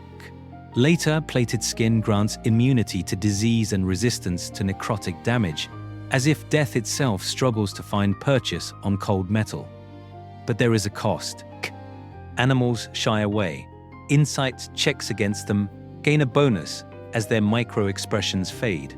Healing magic restores fewer hit points, for less and less of them count as living tissue. Around them, necromancy reshapes itself into circuitry. Animate dead becomes activate drone. Instead of skeletons, the caster assembles scavenged chassis and dormant constructs, raising a swarm of clattering automatons that still obey all the old rules of control and rebellion. Gentle repose becomes stasis field, a shimmering lattice of suspended time that preserves a body or device beyond the veil of life and decay. Soul Cage turns to consciousness uplink. The dying breath is caught not in crystal, but in a humming core, a captured mind that whispers advice, secrets, or screams through a vox speaker when commanded. Only the tools change. Yet Viktor's shadow falls longest in the upgrade rituals, those deliberate, steel-bound ceremonies that permanently alter a character's very statistics. A hextech heart might be grafted in a night of sparks and chanting, granting +2 constitution, an advantage on checks against exhaustion, but rendering its bearer vulnerable to lightning and the cruel artistry of hacking, domination, or anti-magic fields that can still that heart with a single failed save. A reinforced spine could increase strength and carrying capacity, while imposing disadvantage on dexterity, stealth, checks as every step clanks, and making the character falter in sanctified ground where divine power rejects foreign metal. Along the way, we will confront not only numbers, but nerves. What does it mean in play to lose the sense of touch in a metal hand? or to realize that food no longer has taste because your throat and tongue are now polished brass. A hero may gain power, yet mourn quietly that they no longer feel the warmth of a campfire. Clerics might argue that these changes profane the gift of life, refusing to channel healing into steel. Druids, guardians of organic cycles, may regard such characters as walking blasphemies or tragic omens of a world where forests are replaced by factories. By the end, perhaps you will see that Viktor's legacy thrives most vividly in the items your table dares to invent. Hextech hearts that beat with stolen storms. Steel-bound spines that allow a fallen warrior to stand again, straight and unyielding. Mind-link implants that let a party share thoughts, but risk a single hacked signal turning allies into puppets. Homebrew these wonders. Let your villains wield them, let your heroes fear or embrace them, and share those creations in the comments, so that, together, we extend this glorious evolution beyond the page and into living, breathing games. In the forgotten corners of Viktor's arc, there is one moment where the glorious evolution stops being a dream and becomes a threat. Not a threat to institutions or to empires, but to the most intimate boundary a person possesses, the sovereignty of their own mind and soul. To understand Viktor's final line, one must first grasp the logic that leads him there. He begins as an idealist, a Zaunite engineer devoted to saving lives in the sump and the factory. Each augment, each experiment is framed as mercy, but necromancy, the art of reshaping life and death, often walks a path where mercy becomes mandate. For Viktor, that pivot comes when he decides that consent is an obstacle, not a requirement. When he is willing to overwrite a living will, body, brain, or soul, in the name of progress. In some tellings, this is the moment he prepares to stabilize Hextech by using a living subject who cannot meaningfully refuse. In others, it is the quiet choice to install an implant that can seize control of a volunteer if they resist. The specific device does not matter. What matters is the principle. Viktor is prepared to flip the switch that turns a person into an instrument. This is his point of no return, the act that makes reconciliation with someone like Jace nearly impossible, because it reveals that Viktor's vision of salvation no longer includes genuine free will. Along the way, we will confront how this mirrors necromancy at its darkest. Think of the cleric who swore never to disturb a consecrated tomb, until desperation drives them to raise an ancient saint as a weapon. Think of the mage who promised never to touch family remains, yet forges an abomination from a lover's body to keep them alive. Think of the scholar who once denounced lictum, then prepares the phylactery anyway, accepting that countless souls may be fed to it to sustain their undying intellect. These are not routine horrors. These are the final lines. Viktor's choice to override the mind is the techno-necromancer's equivalent of desecrating the sacred dead. It is the Hextech version of stitching a parent into a flesh golem or binding a hero's soul into a deathless engine without their blessing. Beyond the veil of life, it is not the metal or the magic that damns him. It is the decision that other beings are resources to be optimized, not persons to be respected. For your campaigns, this is a powerful template. Ask of every necromancer, artificer, or hybrid of the two. What is the one thing they swore they would never do? Never experiment on children. Never bind an unwilling soul. Never let their own phylactery be powered by innocence. Then quietly ask what pressure, what catastrophe, what promise of power might be enough to make them reach for that forbidden spell or that final implant. By the end, perhaps you will see that the most gripping techno-necromantic stories are not about how many undead or constructs stand on the battlefield, but about whether a single vow holds when everything else breaks. Keep watching, because in our next step, we will stand on that laboratory threshold with your party and see what happens when they arrive just as their Viktor is about to cross the line, and decide whether they can pull him back or must put him down. We left our party on the threshold of the laboratory, but for a moment, let us step through alone, not as heroes, as Viktor. In the forgotten corners of Zaun, where the air burned my lungs and the light was a rumor, I learned what frailty meant. Every stairway was a trial. every cough, a reminder that my own body was a poorly made machine, shrouded in grim legends of ancestral weakness. I did not hate life. I hated that life could be so easily broken. Look at me now. Listen to the hum of hextech along my spine, the measured pulse of chem pumps where failing organs once gasped. Each plate of metal, each gleaming limb is an answer carved against death. The surgeons called it a miracle when I survived the table. They were wrong. It was a refusal to accept that flesh and disease should hold such power over thought. These machines I have built, these augmentations you fear, are beautiful, not because they are cold, but because they are honest. A joint either moves or it does not. A heart either beats or it is silent. There is no lie there, no pretense of strength where only decay waits. When I watch a worker in Zaun stand taller because my design bears their weight, I see proof that the world can be rewritten. And yet, my own frame deteriorates. Every calculation is accompanied by the quiet ticking of a clock I did not build. I feel the terror of leaving my work unfinished like a hand around my throat.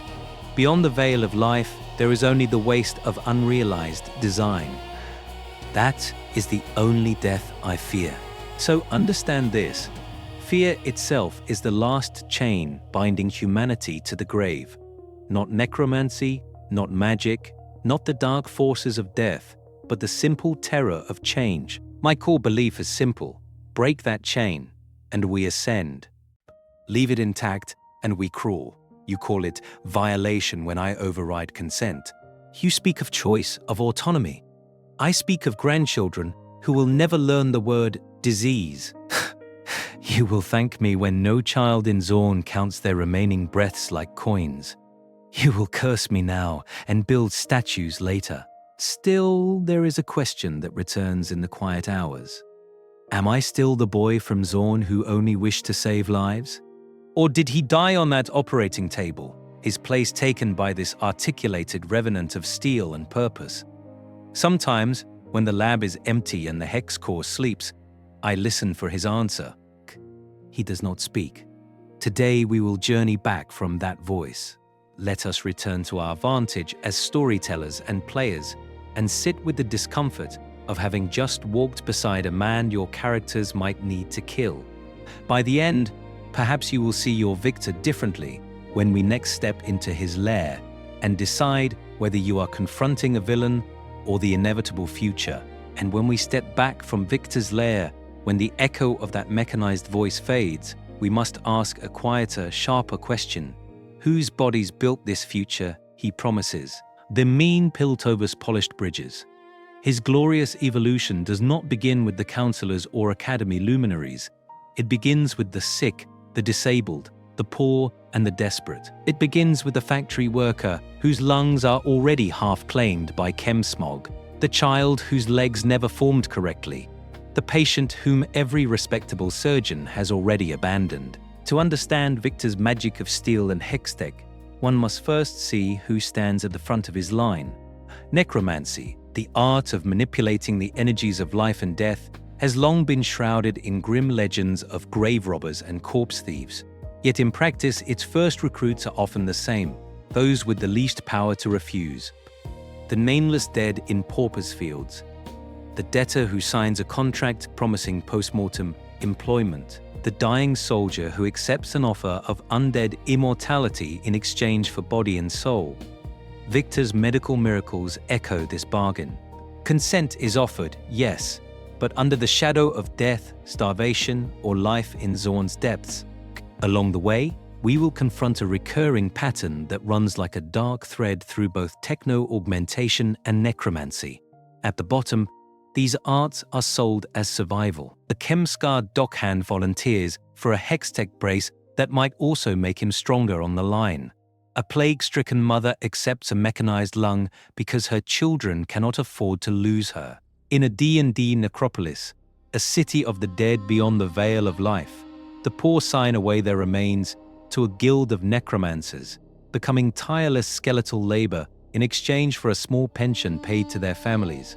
As Viktor's techniques refine, As the failures are buried and the successes whispered up into Piltover's salons, the clientele changes.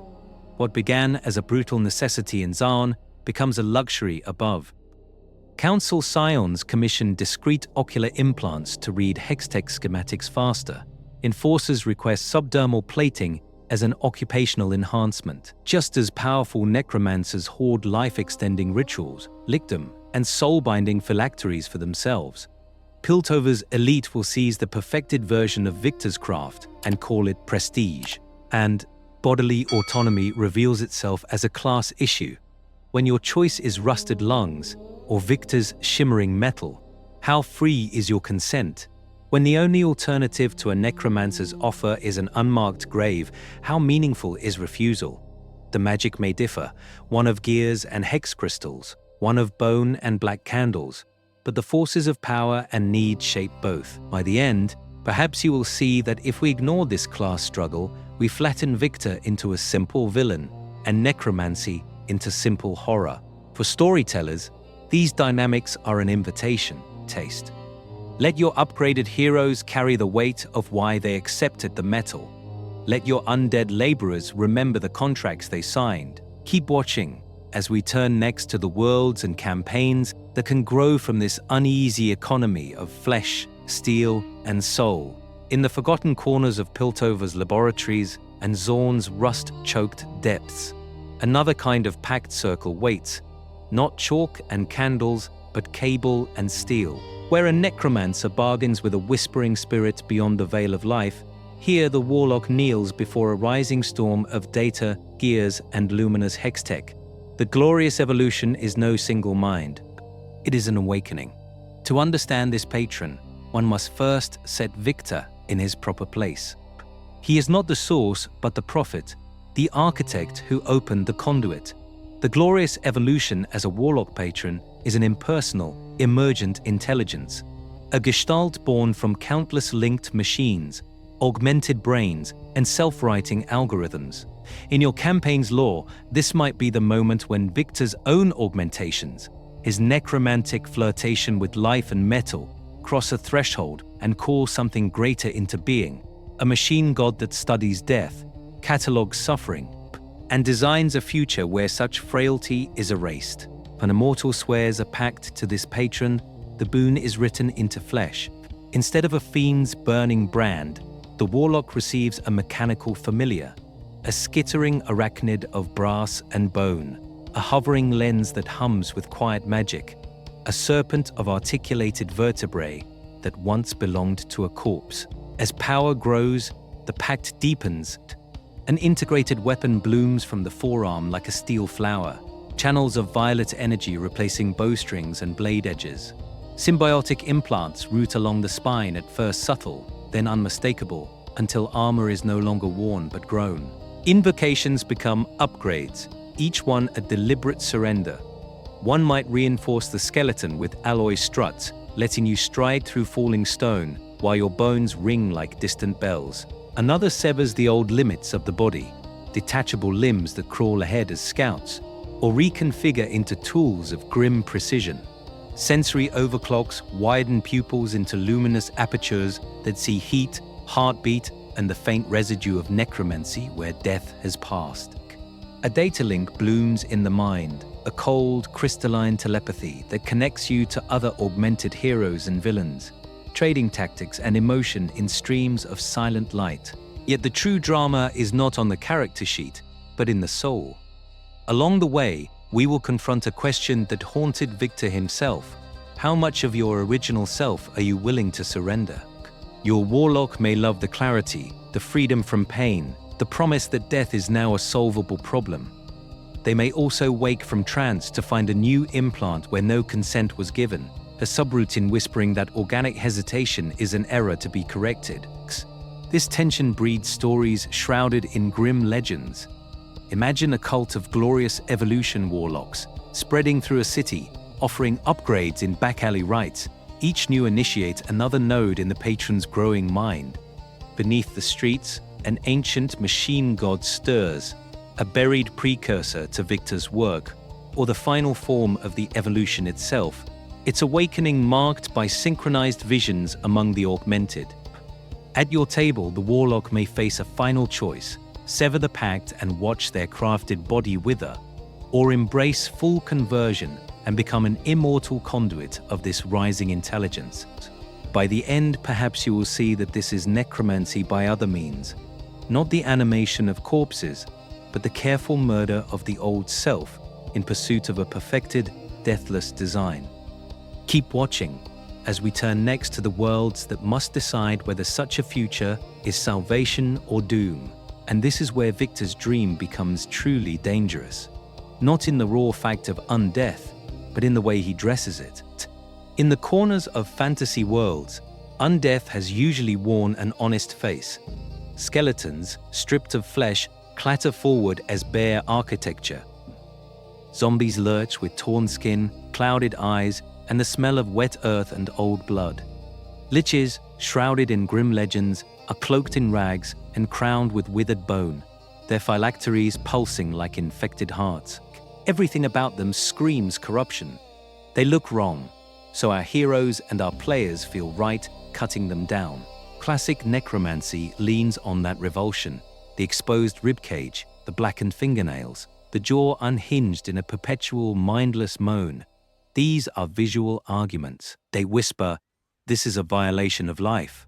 To understand Viktor, one must first recognize how simple that makes our moral choices. When undeath is rot and ruin, when its magic is a greenish miasma, it is easy to say no. But Viktor does not offer rot. He offers polish. Where the zombie sloughs, Viktor gleans. Hextech joints articulate with the precision of masterwork clockwork, not the jerk of a corpse on strings. Plating is brushed steel and smooth brass, meeting its seamless joints that never chafe, never bruise, never scar. Cores glow with contained starlight, casting cool radiance instead of corpse lantern sickliness. This is undeath without the stench, immortality without the mildew of the grave. That aesthetic shift is not cosmetic, it is a weapon. Imagine a techno-necromancer whose creations stand in perfect posture, eyes bright with arcane circuitry, voices clear and steady. No flies, no blood, no shuffling gait. A line of workers upgraded by Viktor's philosophy would look like an idealized army of the living, tireless, efficient, almost beautiful.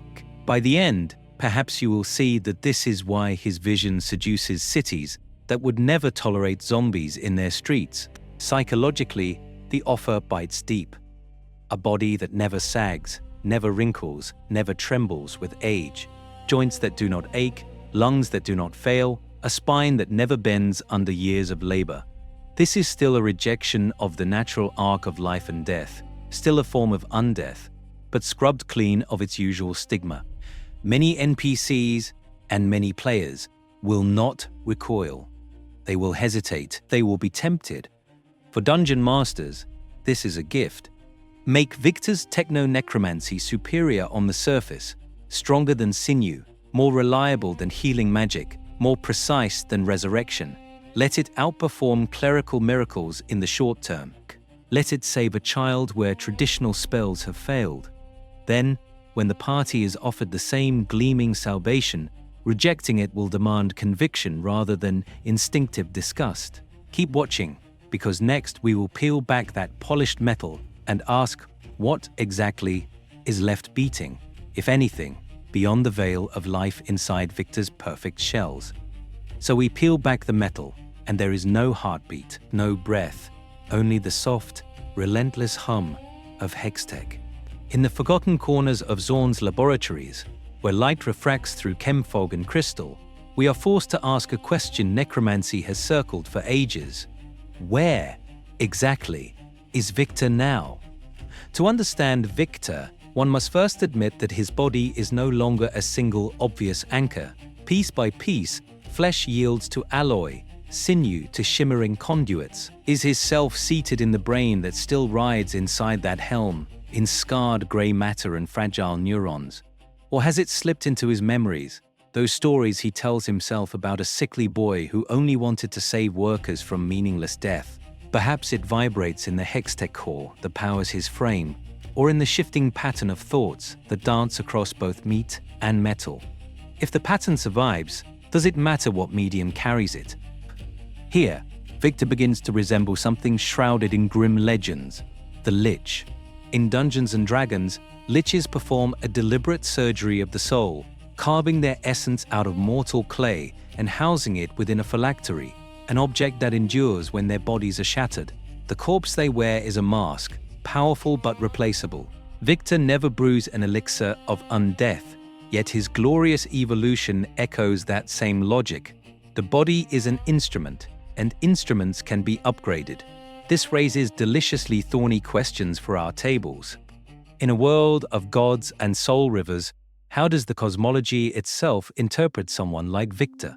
If a cleric casts Raise Dead on the frail body he once had, does anything answer the call, or has that thread been cut by his own transformations? Does detect undead flicker when he passes, registering the cold, ordered stillness of his aura? Or does he remain firmly on the side of life, however altered? If a wizard hurls Soul Cage into the fray, does it seize Viktor's entire essence, or only the fading biological remnant, while the hextech pattern keeps moving, eerily undiminished? Imagine a scene where the party has Viktor's ruined chassis on one table and a waiting clone on another, grown or constructed as a cure. Piltover insists that if they copy his mind into this new shell, they will save him. Zaunite allies whisper that the Viktor they loved died the moment he chose steel over consent. Along the way, we will confront a brutal possibility. Has the evolution overwritten the original person? Or has that original simply changed shape in a way we refuse to recognize? By the end, perhaps you will see that the point is not to settle the argument, but to use it. Let your heroes and villains debate what counts as a soul. Let a paladin refuse to destroy Viktor's core because they sense a spark of contrition, while a necromancer insists that only the pattern matters, not the material. Beyond the veil of life, where magic, death, and progress entwine, these questions become story fuel. Keep watching, because next we will follow that fuel into the rituals, bargains, and experiments that might finally decide what Viktor becomes. In the forgotten corners of Zaun's rusted undercity, where chemfog clings to stone and metal alike, pages whisper, not prayers, not yet, just paper, ink, and the quiet scratch of someone copying a dead man's thoughts about life, death, and steel. Viktor's research journals begin as clinical records, procedure numbers, energy yields, patient responses. But to understand Viktor, one must first see how desperation turns data into doctrine. A dock worker whose lungs are half sludge does not read Subject A displays 37% respiratory efficiency increase as a statistic. They read it as a promise. Liberation from flesh. Liberation from fear. In cramped rooms lit by sputtering hextech, these notes are copied by hand, margins filled with questions, prayers, and improvised improvements. Over years, the language itself starts to shift. Equations, once tools, become sigils. A stability formula for hextech infusion is redrawn so many times that its looping variables harden into an icon. A mark daubed over doorways as a ward against decay. Diagrams of augment grafts, shrouded in grim legends of miraculous survival, are traced and retraced until they cease to be instructions and become images of saints, armless men reborn with gleaming limbs, blind women bearing crystalline eyes. Procedures turn into sacraments. The precise steps of an operation are recited aloud by apprentice surgeons who do not understand the math, but believe that saying the words correctly will compel the forces of magic and progress to obey. This is not new in our lore. Necromantic grimoires in Dungeons & Dragons often start as practical manuals: how to preserve a corpse, how to bind a soul, how to calculate the energy required to raise the dead, and end as holy books for death cults. Context rots away. A safety warning becomes a taboo. A footnote about consent vanishes beneath generations of copying. By the time we find them in a dungeon, the original author's caution has been weaponized into dogma by villains who only remember the power. So too with Viktor. One sect in Zaun clings to his early notes on minimizing pain, on restoring workers' strength without erasing their minds. They quote lines about dignity and shared prosperity, treating augmentation as a final mercy for those whom Piltover has already condemned. Another faction circles the same pages but highlights different ink. His ruthless assertions that free will is an obstacle, that resistance is a malfunction to be corrected. They use those passages to justify seizing the poor, bolting on Hextech and calling it salvation. Today we will journey with your party into that contested scripture. Imagine they uncover an early, unredacted journal. Viktor before the accident, before the obsessive herald of progress fully emerged. The text speaks tenderly of choice, of reversible procedures, of fear and humility beyond the veil of life and metal. By the end, perhaps you will see the dilemma. Do your heroes spread this gentler doctrine as a corrective, knowing it might still evolve into something dark? Or do they consign it to the flames, ending one strand of law to prevent a future cult from twisting it again? Keep watching, because the answer will shape the rituals, rebellions, and revelations that follow. From that gentler doctrine, we step outward into motion. From theory to story, from whispered manifestos to an entire campaign arc shaped by a single, relentless will. Today we will journey through a Viktor-inspired saga, a techno-necromantic odyssey that lets your table feel the pull of the glorious evolution from the inside. Act 1 begins in the forgotten corners of your city. In the smog-choked alleys, rumors bloom, miraculous cures in the slums, failing lungs replaced by gleaming cages of brass, blind eyes lit with cold blue light. Strange mechanical angels descend in the night, lifting the dying from their pallets and leaving only a faint scent of ozone. At first it feels like mercy. The party is drawn in by missing person notices, grieving families, and one or two augmented NPCs who are painfully sympathetic. The child whose seizures stopped when a Hextech lattice steadied their nerves.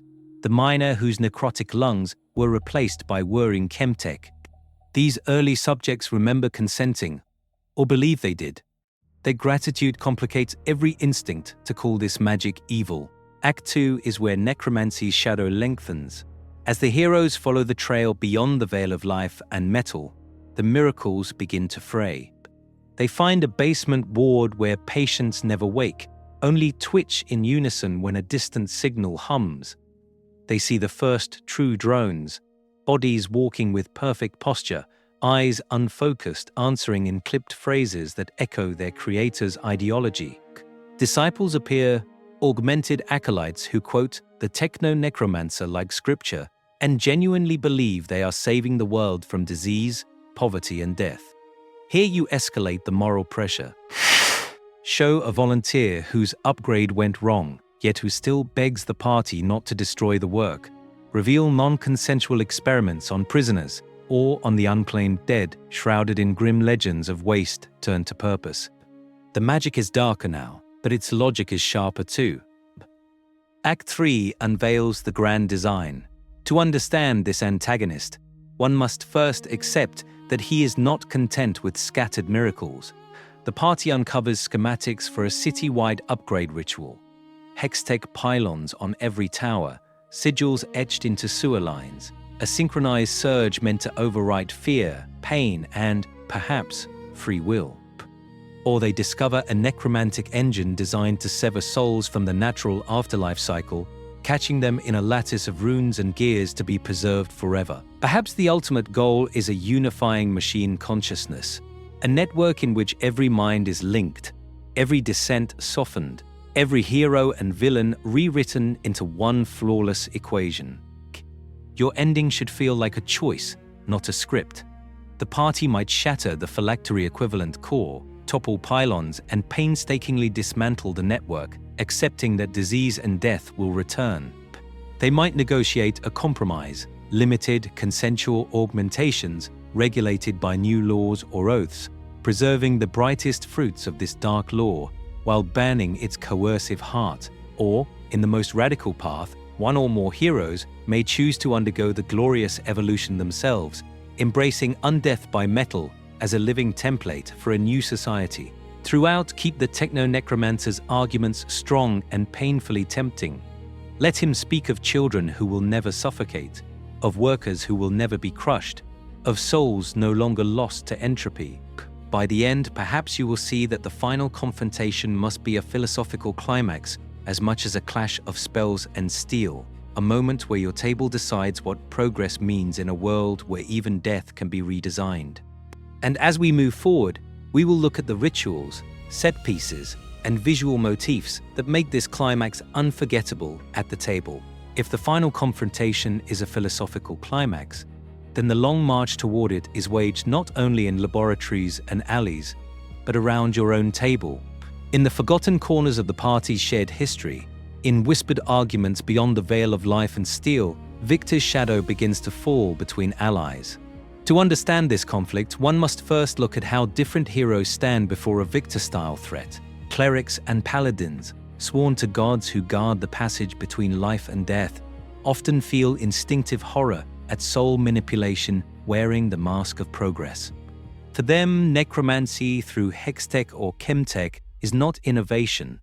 It is blasphemy, a theft of the soul's journey. Yet artificers and wizards may see the same work as a once-in-an-age breakthrough, a chance to transcend disease, frailty, and random death through precise, beautiful machinery.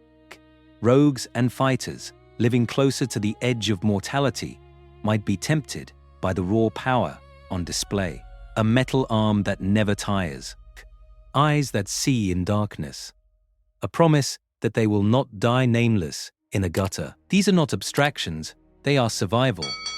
And so, while divine casters speak of desecration, your more pragmatic blades may ask, quietly, what price is truly too high? Along the way, we will confront a different danger, that these in-character fractures spill outward into real-world tension. Before Viktor ever appears, set table norms. Invite your players to agree that moral disputes stay in character, while out of character you support each other's fun. Use safety tools, lines and veils, pause words, check-ins, to keep themes of body horror, coercion, and death from cutting deeper than anyone intended. Pew, you are not only guiding lore and history, you are stewarding trust. Then test those convictions. Present an NPC the party loves, a mentor, a rescued child, a comrade in arms, struck by a wasting curse that only Viktor's augmentation can halt. The cleric knows the soul will be forever altered. The artificer sees a prototype that could save thousands. Or let a desperate town vote on whether to accept the glorious evolution's gift, with each character lobbied by different factions, each forced to say aloud what they believe progress should look like. Give every character a personal stake. A barbarian's sibling joins the cult as a radiant, half-metal evangelist. A wizard's former master defects to Viktor's side, claiming at last to have found a cure for death.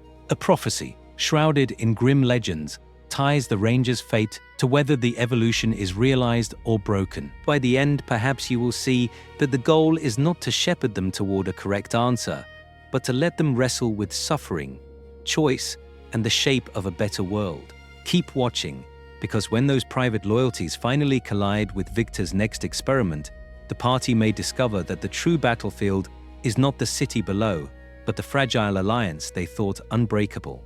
When that fragile alliance begins to fracture, we can make the world itself lean in and listen. In the forgotten corners of the lab, in the hush before steel meets flesh, atmosphere does as much work as any stat block or spell description. To understand Viktor's techno-necromancy at the table, one must first shift what we describe. Do not begin with gore. Begin with breath that is not breath, the soft hiss of pneumatics filling a chest cavity, the steady exhale of bellows where lungs once labored. Let runes glow in polished metal, their light catching on chrome cheekbones and mirrored irises, so that when a character looks into a patient's eyes, they see their own reflection framed in circuitry. Replace the stink of rot with the sting of ozone and antiseptic, a clean, almost holy sharpness that says, Death is present, but it has been disciplined. Psychologically, the offer bites deep. A body that never sags, never wrinkles, never trembles with age. Joints that do not ache, lungs that do not fail, a spine that never bends under years of labor. This is still a rejection of the natural arc of life and death, still a form of undeath, but scrubbed clean of its usual stigma. Many NPCs and many players will not recoil. They will hesitate, they will be tempted. For dungeon masters, this is a gift. Make Viktor's techno-necromancy superior on the surface, stronger than sinew, more reliable than healing magic, more precise than resurrection. Let it outperform clerical miracles in the short term. Let it save a child where traditional spells have failed. Then, when the party is offered the same gleaming salvation, rejecting it will demand conviction rather than instinctive disgust. Keep watching, because next we will peel back that polished metal and ask what exactly is left beating, if anything, beyond the veil of life inside Viktor's perfect shells. So we peel back the metal, and there is no heartbeat, no breath, only the soft, relentless hum of Hextech. In the forgotten corners of Zaun's laboratories, where light refracts through chemfog and crystal, we are forced to ask a question necromancy has circled for ages. Where, exactly, is Viktor now? To understand Viktor, one must first admit that his body is no longer a single obvious anchor. Piece by piece, flesh yields to alloy, sinew to shimmering conduits. Is his self seated in the brain that still rides inside that helm, in scarred grey matter and fragile neurons? Or has it slipped into his memories, those stories he tells himself about a sickly boy who only wanted to save workers from meaningless death?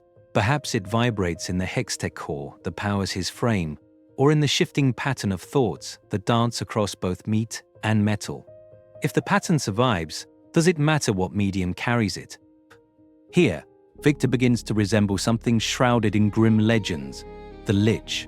In Dungeons & Dragons, Liches perform a deliberate surgery of the soul, carving their essence out of mortal clay and housing it within a phylactery, an object that endures when their bodies are shattered. The corpse they wear is a mask, powerful but replaceable. Viktor never brews an elixir of undeath, yet his glorious evolution echoes that same logic. The body is an instrument, and instruments can be upgraded. This raises deliciously thorny questions for our tables.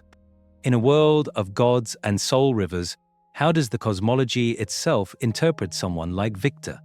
If a cleric casts Raise Dead on the frail body he once had, does anything answer the call, or has that thread been cut by his own transformations? Does detect undead flicker when he passes, registering the cold, ordered stillness of his aura? Or does he remain firmly on the side of life, however altered? If a wizard hurls Soul Cage into the fray, does it seize Viktor's entire essence, or only the fading biological remnant, while the Hextech pattern keeps moving, eerily undiminished? Imagine a scene where the party has Viktor's ruined chassis on one table and a waiting clone on another, grown or constructed as a cure. Piltover insists that if they copy his mind into this new shell, they will save him. Zaunite allies whisper that the Viktor they loved died the moment he chose steel over consent. Along the way, we will confront a brutal possibility. Has the evolution overwritten the original person? Or has that original simply changed shape in a way we refuse to recognize? By the end, perhaps you will see that the point is not to settle the argument, but to use it. Let your heroes and villains debate what counts as a soul. Let a paladin refuse to destroy Viktor's core because they sense a spark of contrition, while a necromancer insists that only the pattern matters, not the material. Beyond the veil of life, where magic, death, and progress entwine, these questions become story fuel. Keep watching, because next we will follow that fuel into the rituals, bargains, and experiments that might finally decide what Viktor becomes. In the forgotten corners of Zaun's rusted undercity, where chemfog clings to stone and metal alike, pages whisper, not prayers, not yet, just paper, ink, and the quiet scratch of someone copying a dead man's thoughts about life, death, and steel. Viktor's research journals begin as clinical records, procedure numbers, energy yields, patient responses. But to understand Viktor, one must first see how desperation turns data into doctrine. A dock worker whose lungs are half sludge does not read Subject A displays 37% respiratory efficiency increase as a statistic. They read it as a promise. Liberation from flesh. Liberation from fear. In cramped rooms lit by sputtering hextech, these notes are copied by hand, margins filled with questions, prayers, and improvised improvements. Over years, the language itself starts to shift. Equations, once tools, become sigils. A stability formula for hextech infusion is redrawn so many times that its looping variables harden into an icon. A mark daubed over doorways as a ward against decay. Diagrams of augment grafts, shrouded in grim legends of miraculous survival, are traced and retraced until they cease to be instructions and become images of saints, armless men reborn with gleaming limbs, blind women bearing crystalline eyes. Procedures turn into sacraments. The precise steps of an operation are recited aloud by apprentice surgeons who do not understand the math, but believe that saying the words correctly will compel the forces of magic and progress to obey. This is not new in our lore. Necromantic grimoires in Dungeons and Dragons often start as practical manuals: how to preserve a corpse, how to bind a soul, how to calculate the energy required to raise the dead, and end as holy books for death cults. Context rots away. A safety warning becomes a taboo. A footnote about consent vanishes beneath generations of copying. By the time we find them in a dungeon, the original author's caution has been weaponized into dogma by villains who only remember the power. So too with Viktor. One sect in Zaun clings to his early notes on minimizing pain, on restoring workers' strength without erasing their minds. They quote lines about dignity and shared prosperity, treating augmentation as a final mercy for those whom Piltover has already condemned. Another faction circles the same pages but highlights different ink. His ruthless assertions that free will is an obstacle, that resistance is a malfunction to be corrected. They use those passages to justify seizing the poor, bolting on hextech, and calling it salvation. Today we will journey with your party into that contested scripture. Imagine they uncover an early, unredacted journal. Viktor before the accident, before the obsessive herald of progress fully emerged. The text speaks tenderly of choice, of reversible procedures, of fear and humility beyond the veil of life and metal. By the end, perhaps you will see the dilemma. Do your heroes spread this gentler doctrine as a corrective, knowing it might still evolve into something dark? Or do they consign it to the flames, ending one strand of lore to prevent a future cult from twisting it again? Keep watching, because the answer will shape the rituals, rebellions, and revelations that follow. From that gentler doctrine, we step outward into motion. From theory to story, from whispered manifestos to an entire campaign arc shaped by a single, relentless will. Today we will journey through a Viktor-inspired saga, a techno-necromantic odyssey that lets your table feel the pull of the glorious evolution from the inside. Act 1 begins in the forgotten corners of your city. In the smog-choked alleys, rumors bloom. Miraculous cures in the slums. Failing lungs replaced by gleaming cages of brass. Blind eyes lit with cold blue light. Strange mechanical angels descend in the night, lifting the dying from their pallets and leaving only a faint scent of ozone. At first it feels like mercy. The party is drawn in by missing person notices, grieving families, and one or two augmented NPCs who are painfully sympathetic. The child whose seizures stopped when a hextech lattice steadied their nerves. The miner whose necrotic lungs were replaced by whirring chemtech. These early subjects remember consenting, or believe they did. Their gratitude complicates every instinct to call this magic evil. Act 2 is where necromancy's shadow lengthens. As the heroes follow the trail beyond the veil of life and metal, the miracles begin to fray. They find a basement ward where patients never wake, only twitch in unison when a distant signal hums. They see the first true drones, bodies walking with perfect posture, eyes unfocused, answering in clipped phrases that echo their creator's ideology. Disciples appear augmented acolytes who quote the techno-necromancer like scripture and genuinely believe they are saving the world from disease, poverty, and death. Here you escalate the moral pressure. Show a volunteer whose upgrade went wrong, yet who still begs the party not to destroy the work. Reveal non-consensual experiments on prisoners or on the unclaimed dead, shrouded in grim legends of waste turned to purpose. The magic is darker now, but its logic is sharper too. Act 3 unveils the grand design. To understand this antagonist, one must first accept that he is not content with scattered miracles. The party uncovers schematics for a city-wide upgrade ritual. Hextech pylons on every tower, sigils etched into sewer lines, a synchronized surge meant to overwrite fear, pain, and, perhaps, free will.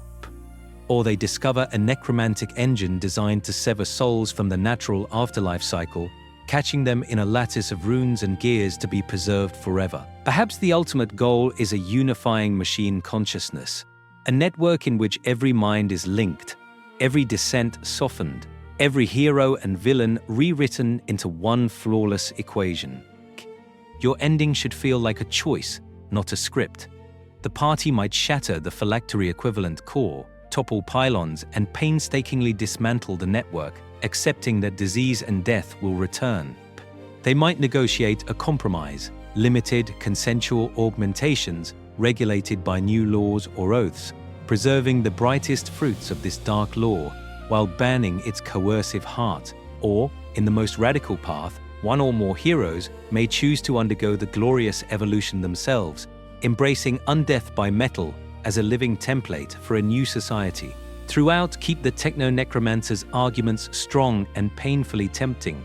Let him speak of children who will never suffocate, of workers who will never be crushed, of souls no longer lost to entropy. By the end, perhaps you will see that the final confrontation must be a philosophical climax as much as a clash of spells and steel, a moment where your table decides what progress means in a world where even death can be redesigned.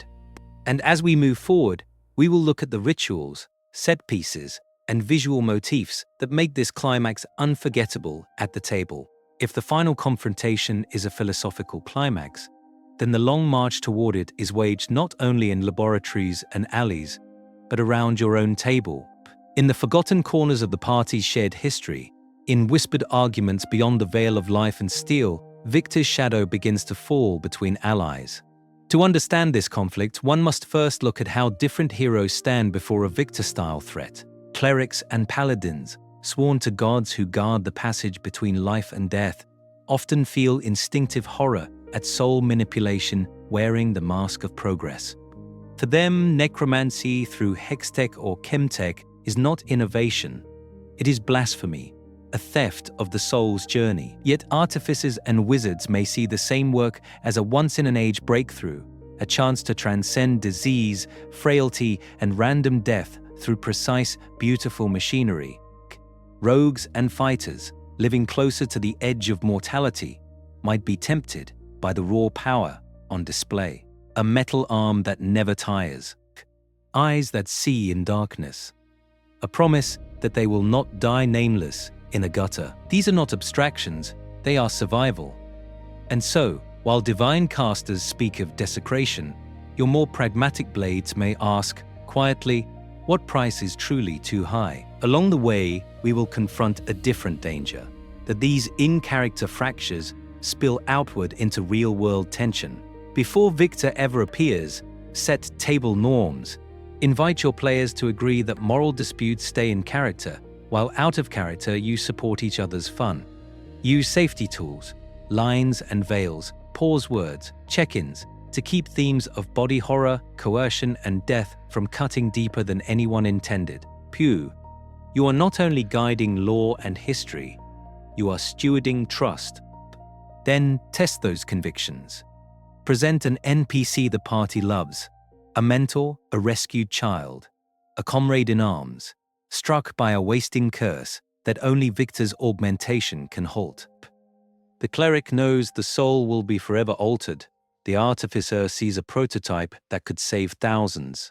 Or let a desperate town vote on whether to accept the glorious evolution's gift, with each character lobbied by different factions, each forced to say aloud what they believe progress should look like.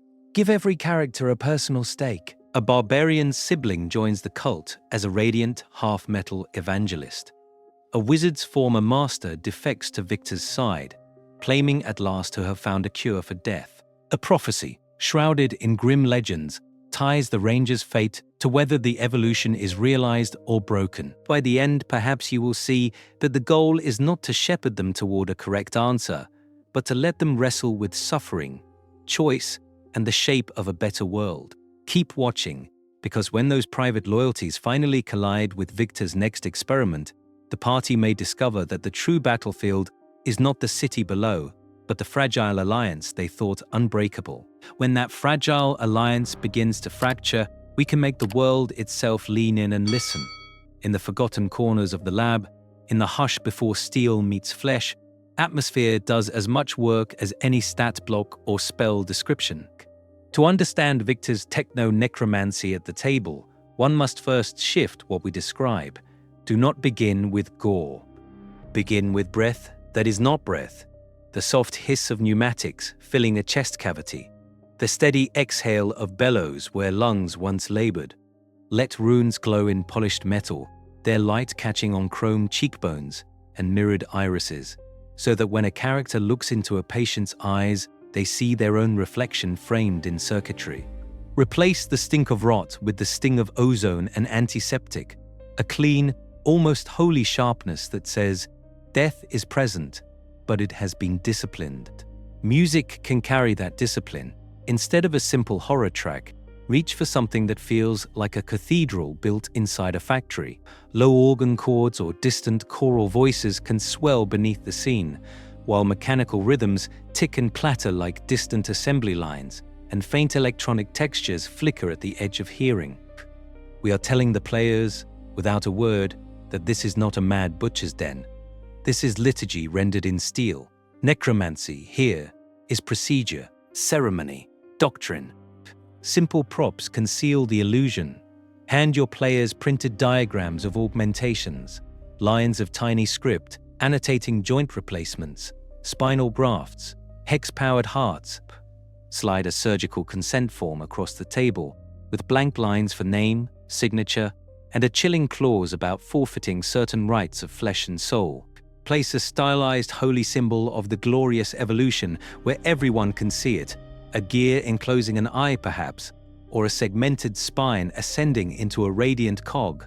These objects make the glorious evolution feel like a faith with history and paperwork, not just a villain's slogan. Pacing too becomes ritual. Before any procedure, slow down. Speak softly, describe the patient laid upon the slab, the way the glow of instruments paints halos along their skin, the quiet murmured assurances from Viktor's acolytes. Then, when the operation begins or combat erupts, cut hard into sharp, clinical language. Clamps engage, actuators fire, vertebrae realign with a wet click. The rhythm shifts from prayer to command. Invite a choice. Ask a player whether their character reaches for the quill to sign or for the scalpel to intervene. Along the way, we will confront a delicate balance. The goal is not merely to make this techno-necromancy dark or frightening, but awe-inspiring. It should feel like standing before a storm, terrifying, yes, but also magnificent. Let your heroes feel the pull of a world where suffering can be edited out, where death can be overwritten by design. By the end, perhaps you will see that the most unsettling thing is not that Viktor's creed exists, but that your characters might sincerely want what it offers. Keep watching, because next we will take this atmosphere and bind it to concrete mechanics, turning reverent description into repeatable tools you can use in every session. In the forgotten corners where gears whisper like ghosts and hextech burns with a color too bright to be natural, Viktor stands as a figure caught between miracle and mausoleum. To understand him, one must first trace the arc of his life as if it were a ritual circle. Each phase a sigil, each sacrifice a component. He begins as the idealistic boy from Zaun, the engineer who walks the factory floors and sees not expendable bodies, but lives worth safeguarding. His first magic is not sorcery, but compassion harnessed to design. Then comes the lab, the experiment, the shattering. A near death that does not simply wound him, but rewrites his relationship to flesh itself. When he survives by embracing augmentation, he steps, quietly, beyond the veil of life as most of us know it. Metal mends what meat could not. Circuits stand where sinew failed. From there, the path steepens. Each new graft and refinement feels to him like shedding weakness, like refusing the slow necromancy of disease and decay. Yet in that ascent, something crucial slips, the belief that others must choose this path freely. The man who once fought to protect workers from exploitation becomes the visionary who will override their will if it means ending their suffering. In his calculus, consent is a luxury, progress a moral imperative. Viewed through the lens of our necromancy lore, Viktor is not merely a villain, but a mirror. He reflects our fear of mortality, our dread of disability, our secret hunger for a body that cannot fail. Where a D&D necromancer binds souls to dead flesh, Viktor binds living minds to perfected frames. The question is not whether this is dark, but how much of that darkness comes from desires we already harbor. Seen this way, Viktor is a techno-necromancer, a priest of a new undeath that is clean, efficient, and, at first, voluntary. No rotting corpses, no shuffling hordes shrouded in grim legends. But as with the lich who begins by seeking knowledge and ends by hoarding souls, the line shifts. What starts as an offered cure becomes an imposed destiny, undeath by another name. Along the way, we will confront which fragments of Viktor we find most human. Do we stand with his hatred of needless suffering, his willingness to sacrifice his own failing body first, or with the cold utilitarian who will rewrite minds for the greater good? By the end, perhaps you will see that the true horror is not his metal frame, but his refusal to accept that some weakness, some loss, is woven into being alive. Is Viktor a monster because of what he does to others, or because he cannot bear a world where frailty remains? Keep watching, as next we will take this reframed Viktor and show you how to weave his creed of glorious evolution into your own worlds, turning philosophy into playable, perilous magic. Case. To understand what Viktor offers us as storytellers, one must first step back from the steel and the shimmer and see the pattern underneath. He shows us that necromancy is not only the art of puppeting corpses, it is any attempt to seize authorship over the terms of life itself. Flesh, metal, hextech, soul, the medium changes, but the hunger for control remains. In the forgotten corners of our settings, necromancy can be the doctrine that nothing is allowed to be fragile without permission. Viktor's augmentations mirror a D&D necromancer who replaces failing organs with undead grafts, or binds a dying hero's spirit into a clockwork shell. The question is not, are there zombies, but who decides what counts as an acceptable form of life and who is overwritten in the process. When we frame necromancy this way, every laboratory, temple, and battlefield becomes a place where the forces of life and death negotiate their uneasy truce. To bring that depth to the table, we give our necromancers motives that would tempt a saint. Viktor begins as an idealist, desperate to end needless suffering in Zaun's factories. In your world, let the necromancer who animates the dead be the only healer who can halt a plague, or the scholar who believes that binding souls into deathless guardians will finally unify a fractured kingdom. They may still fall, they may still become villains, but their creed should make your heroes hesitate before drawing steel. This is where necromantic threats become truly dangerous, when they are tempting to ally with. Imagine a cabal that offers free resurrection to any citizen who signs away posthumous bodily autonomy, or a Viktor-like artificer who promises workers unending stamina through grafted undead limbs, ending famine-level exhaustion overnight. Aligning with them brings real, tangible benefits. Rejecting them costs lives, comfort, and power. By the end, perhaps you will see that the hardest part for your players is not defeating the necromancer, but refusing the salvation they offer. Beyond the Veil of Life, Viktor's story is also about class, disability, labor, and faith. His upgrades are a response to a body that fails him, and to a city that fails its poor.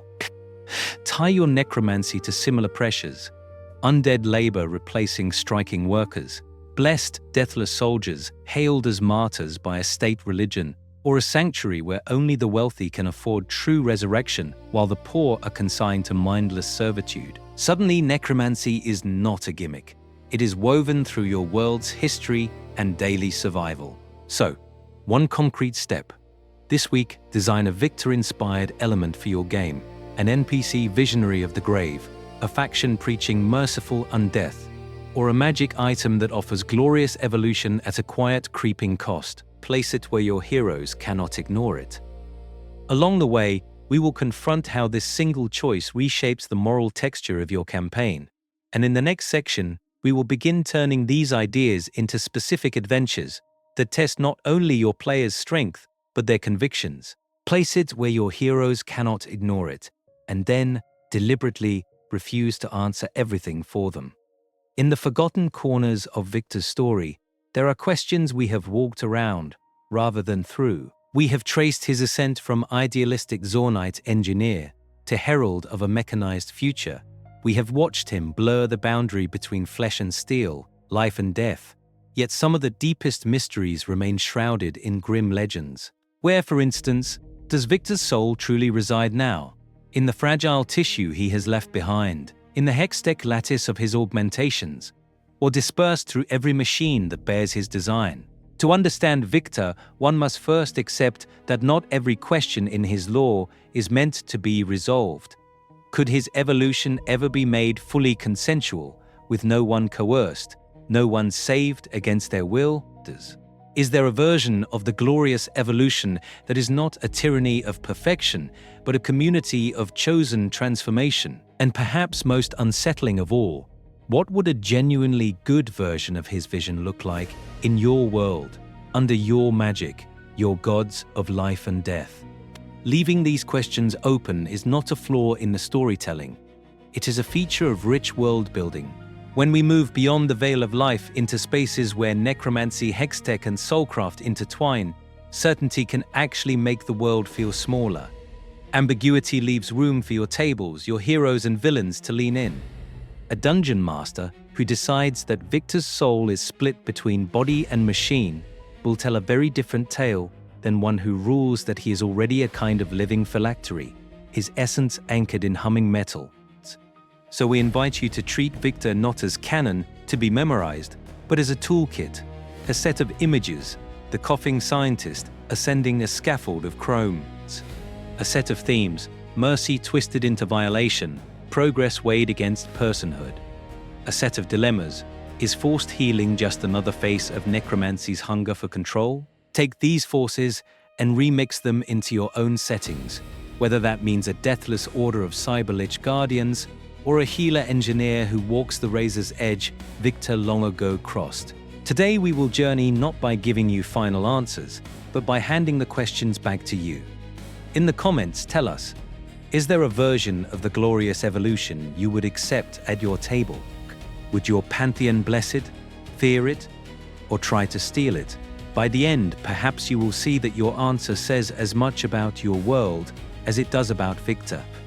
Keep watching, because in the next section, we will take these unresolved tensions and forge them into specific adventures. Scenes where your players must decide what evolves, what dies, and what refuses to change. To understand necromancy, one must first return to that quiet, aching place where all of this began, the knowledge that everything ends. In the forgotten corners of Zaun's alleys and in the polished halls of Piltover's towers, Viktor and the corpse callers of our legends share the same wound. We are temporary. We are fragile. We lose what we love. Necromancy, the art of reaching beyond the veil of life, is simply the moment we refuse to let that truth have the final word. A D&D necromancer binds a soul into bone so that a mentor, a guardian, a lover never truly leaves. Viktor binds his own failing body into steel, trading sickly organs for gleaming augments after that catastrophic experiment nearly killed him. The tools differ, rotting sinew versus hextech and chemtech, but the motion is the same, hand outstretched, bargaining with the inevitable. When we animate a corpse or seal a consciousness into a phylactery, we are not only defying death, we are arguing with change itself. Viktor's glorious evolution is that argument written in metal. He looks at disease, poverty, and chaos and decides that free will, weakness, and grief are bugs in the code of life that must be patched out. In his eyes, a world of perfected, augmented beings is mercy. Anything less is surrender, yet this is where his tragedy sharpens. His downfall is not that he wanted too much power, it is that he could not imagine any good life that still contained frailty, loss, or imperfection. A lich who fears oblivion more than they love the living makes the same choice. They cling to existence, even if it means draining villages, erasing memories, hollowing themselves into something that can never grow because it can never risk breaking. What if our so-called villains are simply the ones who stare longest at the abyss and decide they cannot bear what it demands? When you design a necromancer in your campaign, you are not only sketching a cackling corpse wizard shrouded in grim legends, you are sketching Viktor in different robes. The healer who cures plague by binding souls into tireless, deathless workers. The grieving archmage who preserves a child in a crystal phylactery rather than accept a funeral. The war hero who replaces their army's limbs with undead grafts so no one will ever fall in battle again. These are not monsters from nowhere. They are reflections of our own refusal to let stories end. By the end, perhaps you will see that necromancy is less about skulls and more about that single, unbearable sentence: "This will not last." So picture the city at twilight again, gears turning, lights flickering in workshop windows, Piltover's spires glowing while Zaun's smokestacks exhale their slow, toxic prayers. Somewhere in that half-light, a man of metal and flesh still works, still refines the design, still refuses to let the story end. And as we move into our final explorations, we will ask, if endings are inevitable, what does a merciful ending look like in your world? And who will dare to write it? And as we move into our final explorations, we will ask, if endings are inevitable, what does a merciful ending look like in your world? And who will dare to write it? If you are still here, listening in the half-light, with Viktor's shadow stretching across your imagination, then you are part of a rare circle. You are one of the few who will sit with a long, dense tale of magic, death, and design, who will follow a single life from fragile flesh to gleaming steel and ask not only what happened, but why it had to happen that way. That patience, that hunger for nuance, is its own form of power. So we want to thank you directly. Thank you for walking with us through Piltover's polished laboratories and Zaun's rusted catwalks, for tracing the line where hextech becomes heresy and where mercy becomes mutilation. In the forgotten corners of this channel, beyond the veil of life and death in simple stat blocks, we are trying to build something like Viktor's dream, a continuous, evolving archive of lore, history, and hard questions. If you have not yet lent your voice to that evolution, this is the moment. A like, a subscription, a comment beneath the video. These are not empty gestures, they are your vote for more long-form cinematic dissections of figures shrouded in grim legends. For more necromancy-themed deep dives, where we treat lichdom, phylacteries, and soulcraft with the same seriousness we just gave to gears, veins, and hex crystals. When you engage, you tell the unseen forces of the algorithm that stories like this matter. We would ask for something more specific as well. Tell us, in your own words, how you would bring Viktor's glorious evolution to your table. Would you forge a Viktor-inspired Artificer Necromancer subclass that replaces rotting flesh with living metal?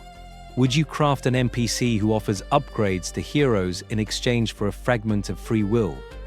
Would you design a campaign arc where a city must decide whether to accept a painless, ordered future at the cost of its soul? And in your own worlds, would you accept the glorious evolution or stand against it as one of the last flawed, defiant humans? This video is only one chapter. If you wish to keep watching, we have other journeys waiting. Deep necromancy explorations that walk with liches and deathless guardians. Arcane character breakdowns where heroes and villains trade places under different lights. Dungeons & Dragons villain design episodes that take these themes of progress, control, and sacrifice and turn them into living campaigns. By the end, perhaps you will see that every time we bring a figure like Viktor to the table, we rewrite the border between life, death, and legend. Stories like his do not end. They are revised, remade, reforged in your hands. And somewhere in the quiet after the credits, another idea flickers to life, waiting for you to decide what it will become. So let us try one last experiment together. In the forgotten corners of your own imagination, at a table ringed with dice and dim light, invite one more presence to sit down. Pull out a chair for Viktor, not as an NPC, not as a distant legend of Zaun and Piltover, but as a guest player. We can almost see him studying the character sheet, fingers resting on the parchment, as if it were a fragile prototype. What class would he choose? A wizard of the school of necromancy, translating hextech into spell slots and soul calculus? An artificer, binding metal, magic, and mortal flesh into a single design? Or something stranger, a home-brewed fusion that treats hit points as variables in an equation, and death itself as a solvable problem? He would read the resurrection spells first. Raise dead, resurrection, true resurrection. His eyes would linger on the costs. Diamonds shattered, days lost, levels drained. To understand this magic, one must first grasp its price. We can imagine him asking the dungeon master, in that quiet, precise way, why must the return of life be so rare, so fragile, so contingent on wealth and favor? Why do the gods hoard this power behind divine walls, when a better design might render such gates unnecessary? Then picture the adventure unfolding. A cursed tomb, shrouded in grim legends, waits beyond the veil of life. Undead hordes stir in the dark, bound by the will of some forgotten lich. Our heroes tighten their grips on steel and spellbook. Viktor, though, would tighten his grip on questions. Why were these souls shackled instead of healed? Why was terror chosen over transformation? Is this horror a failure of necromancy or a failure of imagination? When the party confronts a deity of death or a priestess who guards the secret of immortality, Viktor would not kneel. He would interrogate if this world permits lichdom, clones, and phylacteries. If necromancy already rewrites the border between life and death, then what moral line truly separates a villain from a visionary? Along the way, we will confront the unsettling possibility that his glorious evolution is only a few design choices away from many of our favorite spells. But here is the quiet truth. He is already at your table.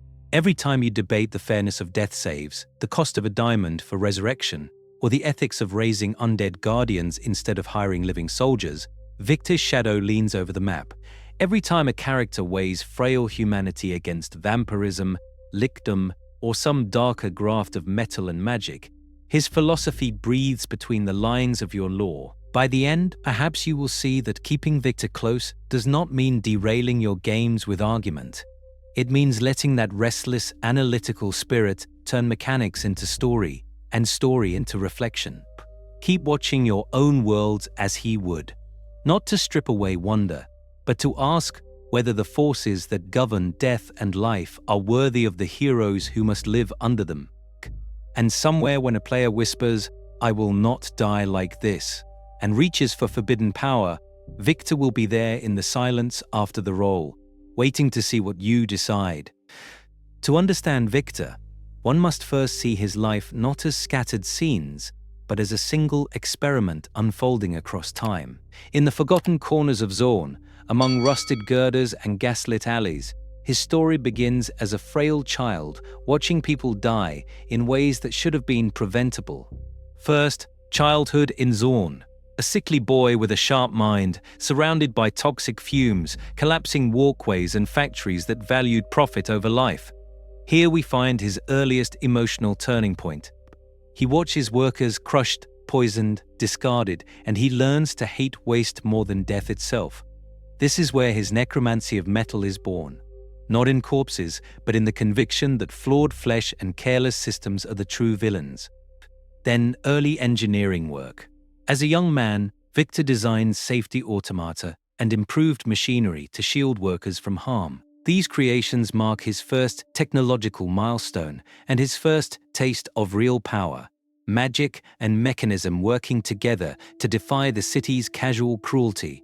Yet every time a foreman overrides a safeguard, every time Piltover buyers dismiss his designs as too protective, another layer of trust peels away. Recruitment to Piltover follows, a shimmering promise above the sump. In gleaming halls he meets Jace, and their partnership becomes the bright, hopeful middle of his timeline. Together they explore early hex-tech experiments, playing at gods who might bend raw arcane force toward healing instead of weapons. But Piltover's elites resist, fearing disruption more than suffering. Being dismissed, overruled, and quietly sabotaged becomes its own slow, grinding wound.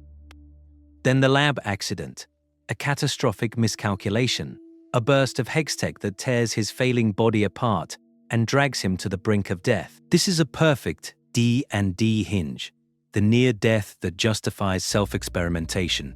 Beyond the veil of life, Viktor chooses not surrender, but transformation. First augmentations come next.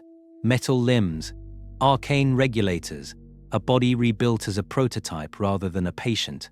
Here he begins integrating hextech with biology, a profound technological and spiritual shift. The first volunteer subject, another powerful D&D moment, allows him to test his upgrades on someone who believes, perhaps naively, in his vision. When that procedure both saves and erases parts of who they were, Viktor's emotional center tilts forever. From there, ideological radicalization. He concludes that free will, like disease, must be managed. He forges fully upgraded disciples, followers remade as living constructs, and eventually reveals them in public, a dramatic set piece ready-made for your table. Shrouded in grim legends and humming machinery, they stand as a congregation of the perfected. By the end, perhaps you will see this timeline as a skeleton for your own techno-necromancer heroes and villains. Screenshot it, jot it down, and let each beat become a session.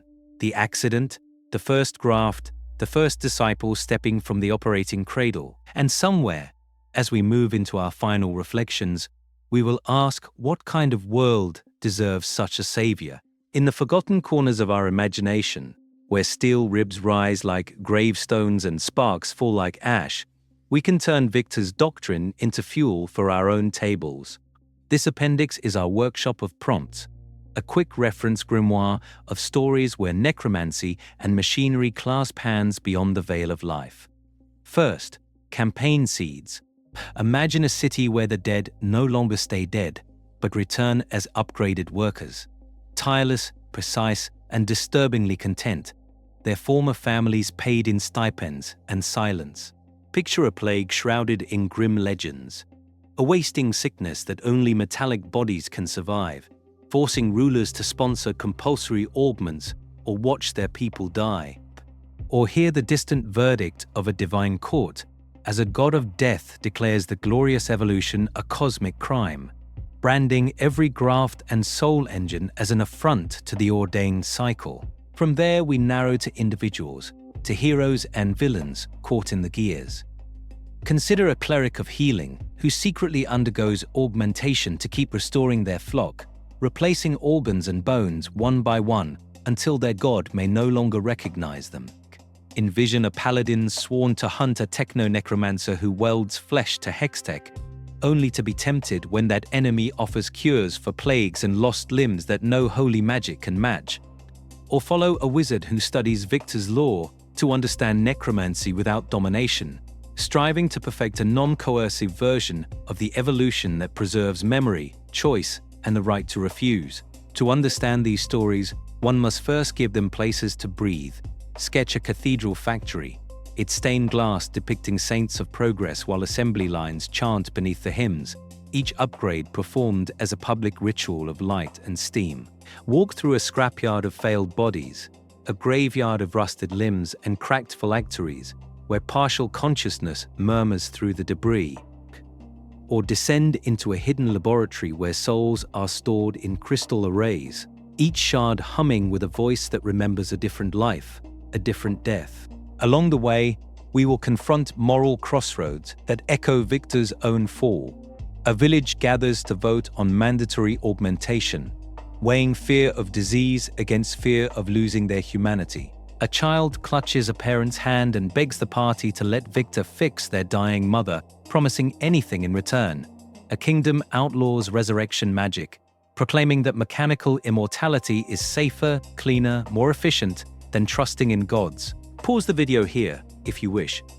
Choose one prompt, campaign, character, location or dilemma, and expand it into a full session, a short story, or a legend whispered in your world's taverns.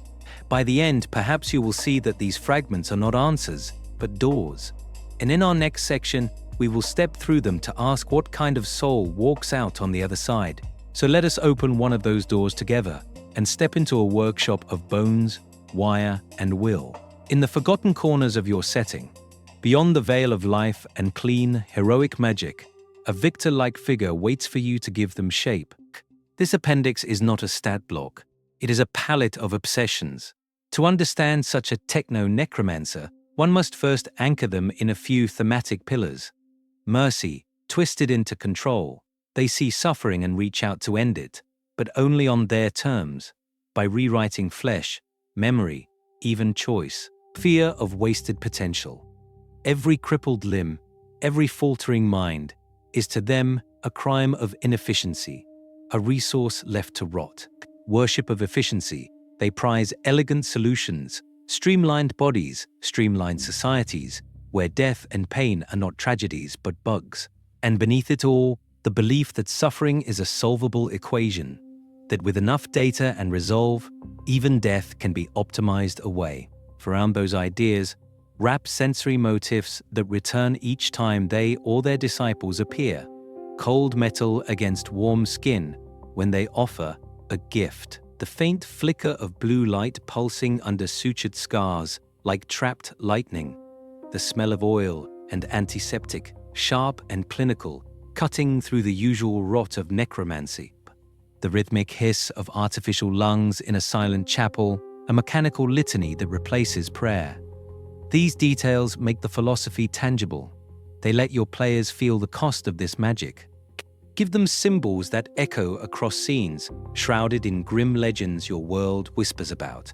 A gear wrapped around a heart, stamped into wax seals or burned into the chests of their creations. A stylized spine of interlocking plates carved into staffs or running down the back of a cloak. A broken hourglass fused into a machine core, sand forever trapped mid-fall, time arrested by will. A mask with no mouth, only vents, suggesting that speech and hunger are obsolete, that only breath and function remain. Let their language be as precise and merciless as their craft. They might murmur, "Weakness is a design flaw," when they examine a wounded hero. Over a trembling patient, pain is a bug to be patched, spoken as comfort and sentence. To a frightened crowd, fear is the last disease, as they advance with gleaming instruments. And to a resurrected servant, "You will thank me when you cannot die," a promise that sounds like a curse. You do not need all of these at once. Choose 2 or 3 pillars, a handful of sensory notes, 1 or 2 symbols, and a mantra. Then repeat them whenever this necromantic engineer or their followers intrude upon the story. Along the way, we will confront how such consistency turns a mere villain into a presence, a force of history in your campaign. Keep watching, because next we will weave this palette into concrete stat blocks, layers, and story arcs that test what your heroes are truly willing to preserve and to sacrifice in the face of a glorious evolution. And so we return to the city, to the bridges and smokestacks, to the humming pylons and the slow-turning gears beneath the streets. to the twilight hour when Piltover's polished glass catches the last light, and Zaun's chasms answer with a sickly phosphorescent glow. In the forgotten corners below, exhaust hangs like fog, and somewhere, far beneath the cobblestones, unseen engines pulse like a buried mechanical heart. We have walked these avenues before, but now we see them through different eyes. Every coughing silhouette on a balcony, every worker's lantern swaying over rusted railings, is framed by what we have learned about necromancy and the price of refusing death. Beyond the veil of life, we trace phylacteries and lictum. Here, we trace hextech conduits and chemfog, and understand that they are cousins in the same dark family of ideas. High above it all, a single bridge cuts through the fumes. On it, a lone figure moves with measured, deliberate steps, part man, part machine. Steel struts where bone once was, arcane light burning where exhaustion once lived. Viktor pauses at the railing, and the wind catches the tattered edge of his cloak, revealing the cold geometry of his augmentations. Below, the people still cough. They still age. They still fear the dark alleys where the light does not reach. They clutch at their chests when the smog thickens, whisper prayers to indifferent powers, bargain for one more year, one more breath. Above, Viktor watches, and we can almost hear the silent calculation. All this suffering when there could be order, all this fragile, failing life when there could be something else. To understand necromancy, one must first accept that it is not merely a school of magic, but a refusal to accept that the story ends when the body fails. In Dungeons & Dragons, that refusal becomes a spellbook, a ritual circle, a phylactery hidden in a tomb. Here, it becomes steel sinew, hextech veins, and a mind that will not yield to decay. And somewhere, in every world where stories are told, there is always someone like Viktor, a scholar in a tower, a lich in a forgotten crypt, a warforged artificer who no longer remembers the sound of a heartbeat, a mind that cannot accept the terms of mortality and reaches for something beyond, whether that beyond is bone and soul or brass and lightning. At our tables, we invite that question in every time we touch necromancy. Each time a player chooses animate, dead, or clone, each time a dungeon master unveils a forbidden ritual, a gleaming prosthetic arm, or a city sustained by engines that should not think, we echo Viktor's bridge in miniature. We place our heroes between the coughing crowd below and the cold promise above, and we ask, what will you preserve and what will you sacrifice?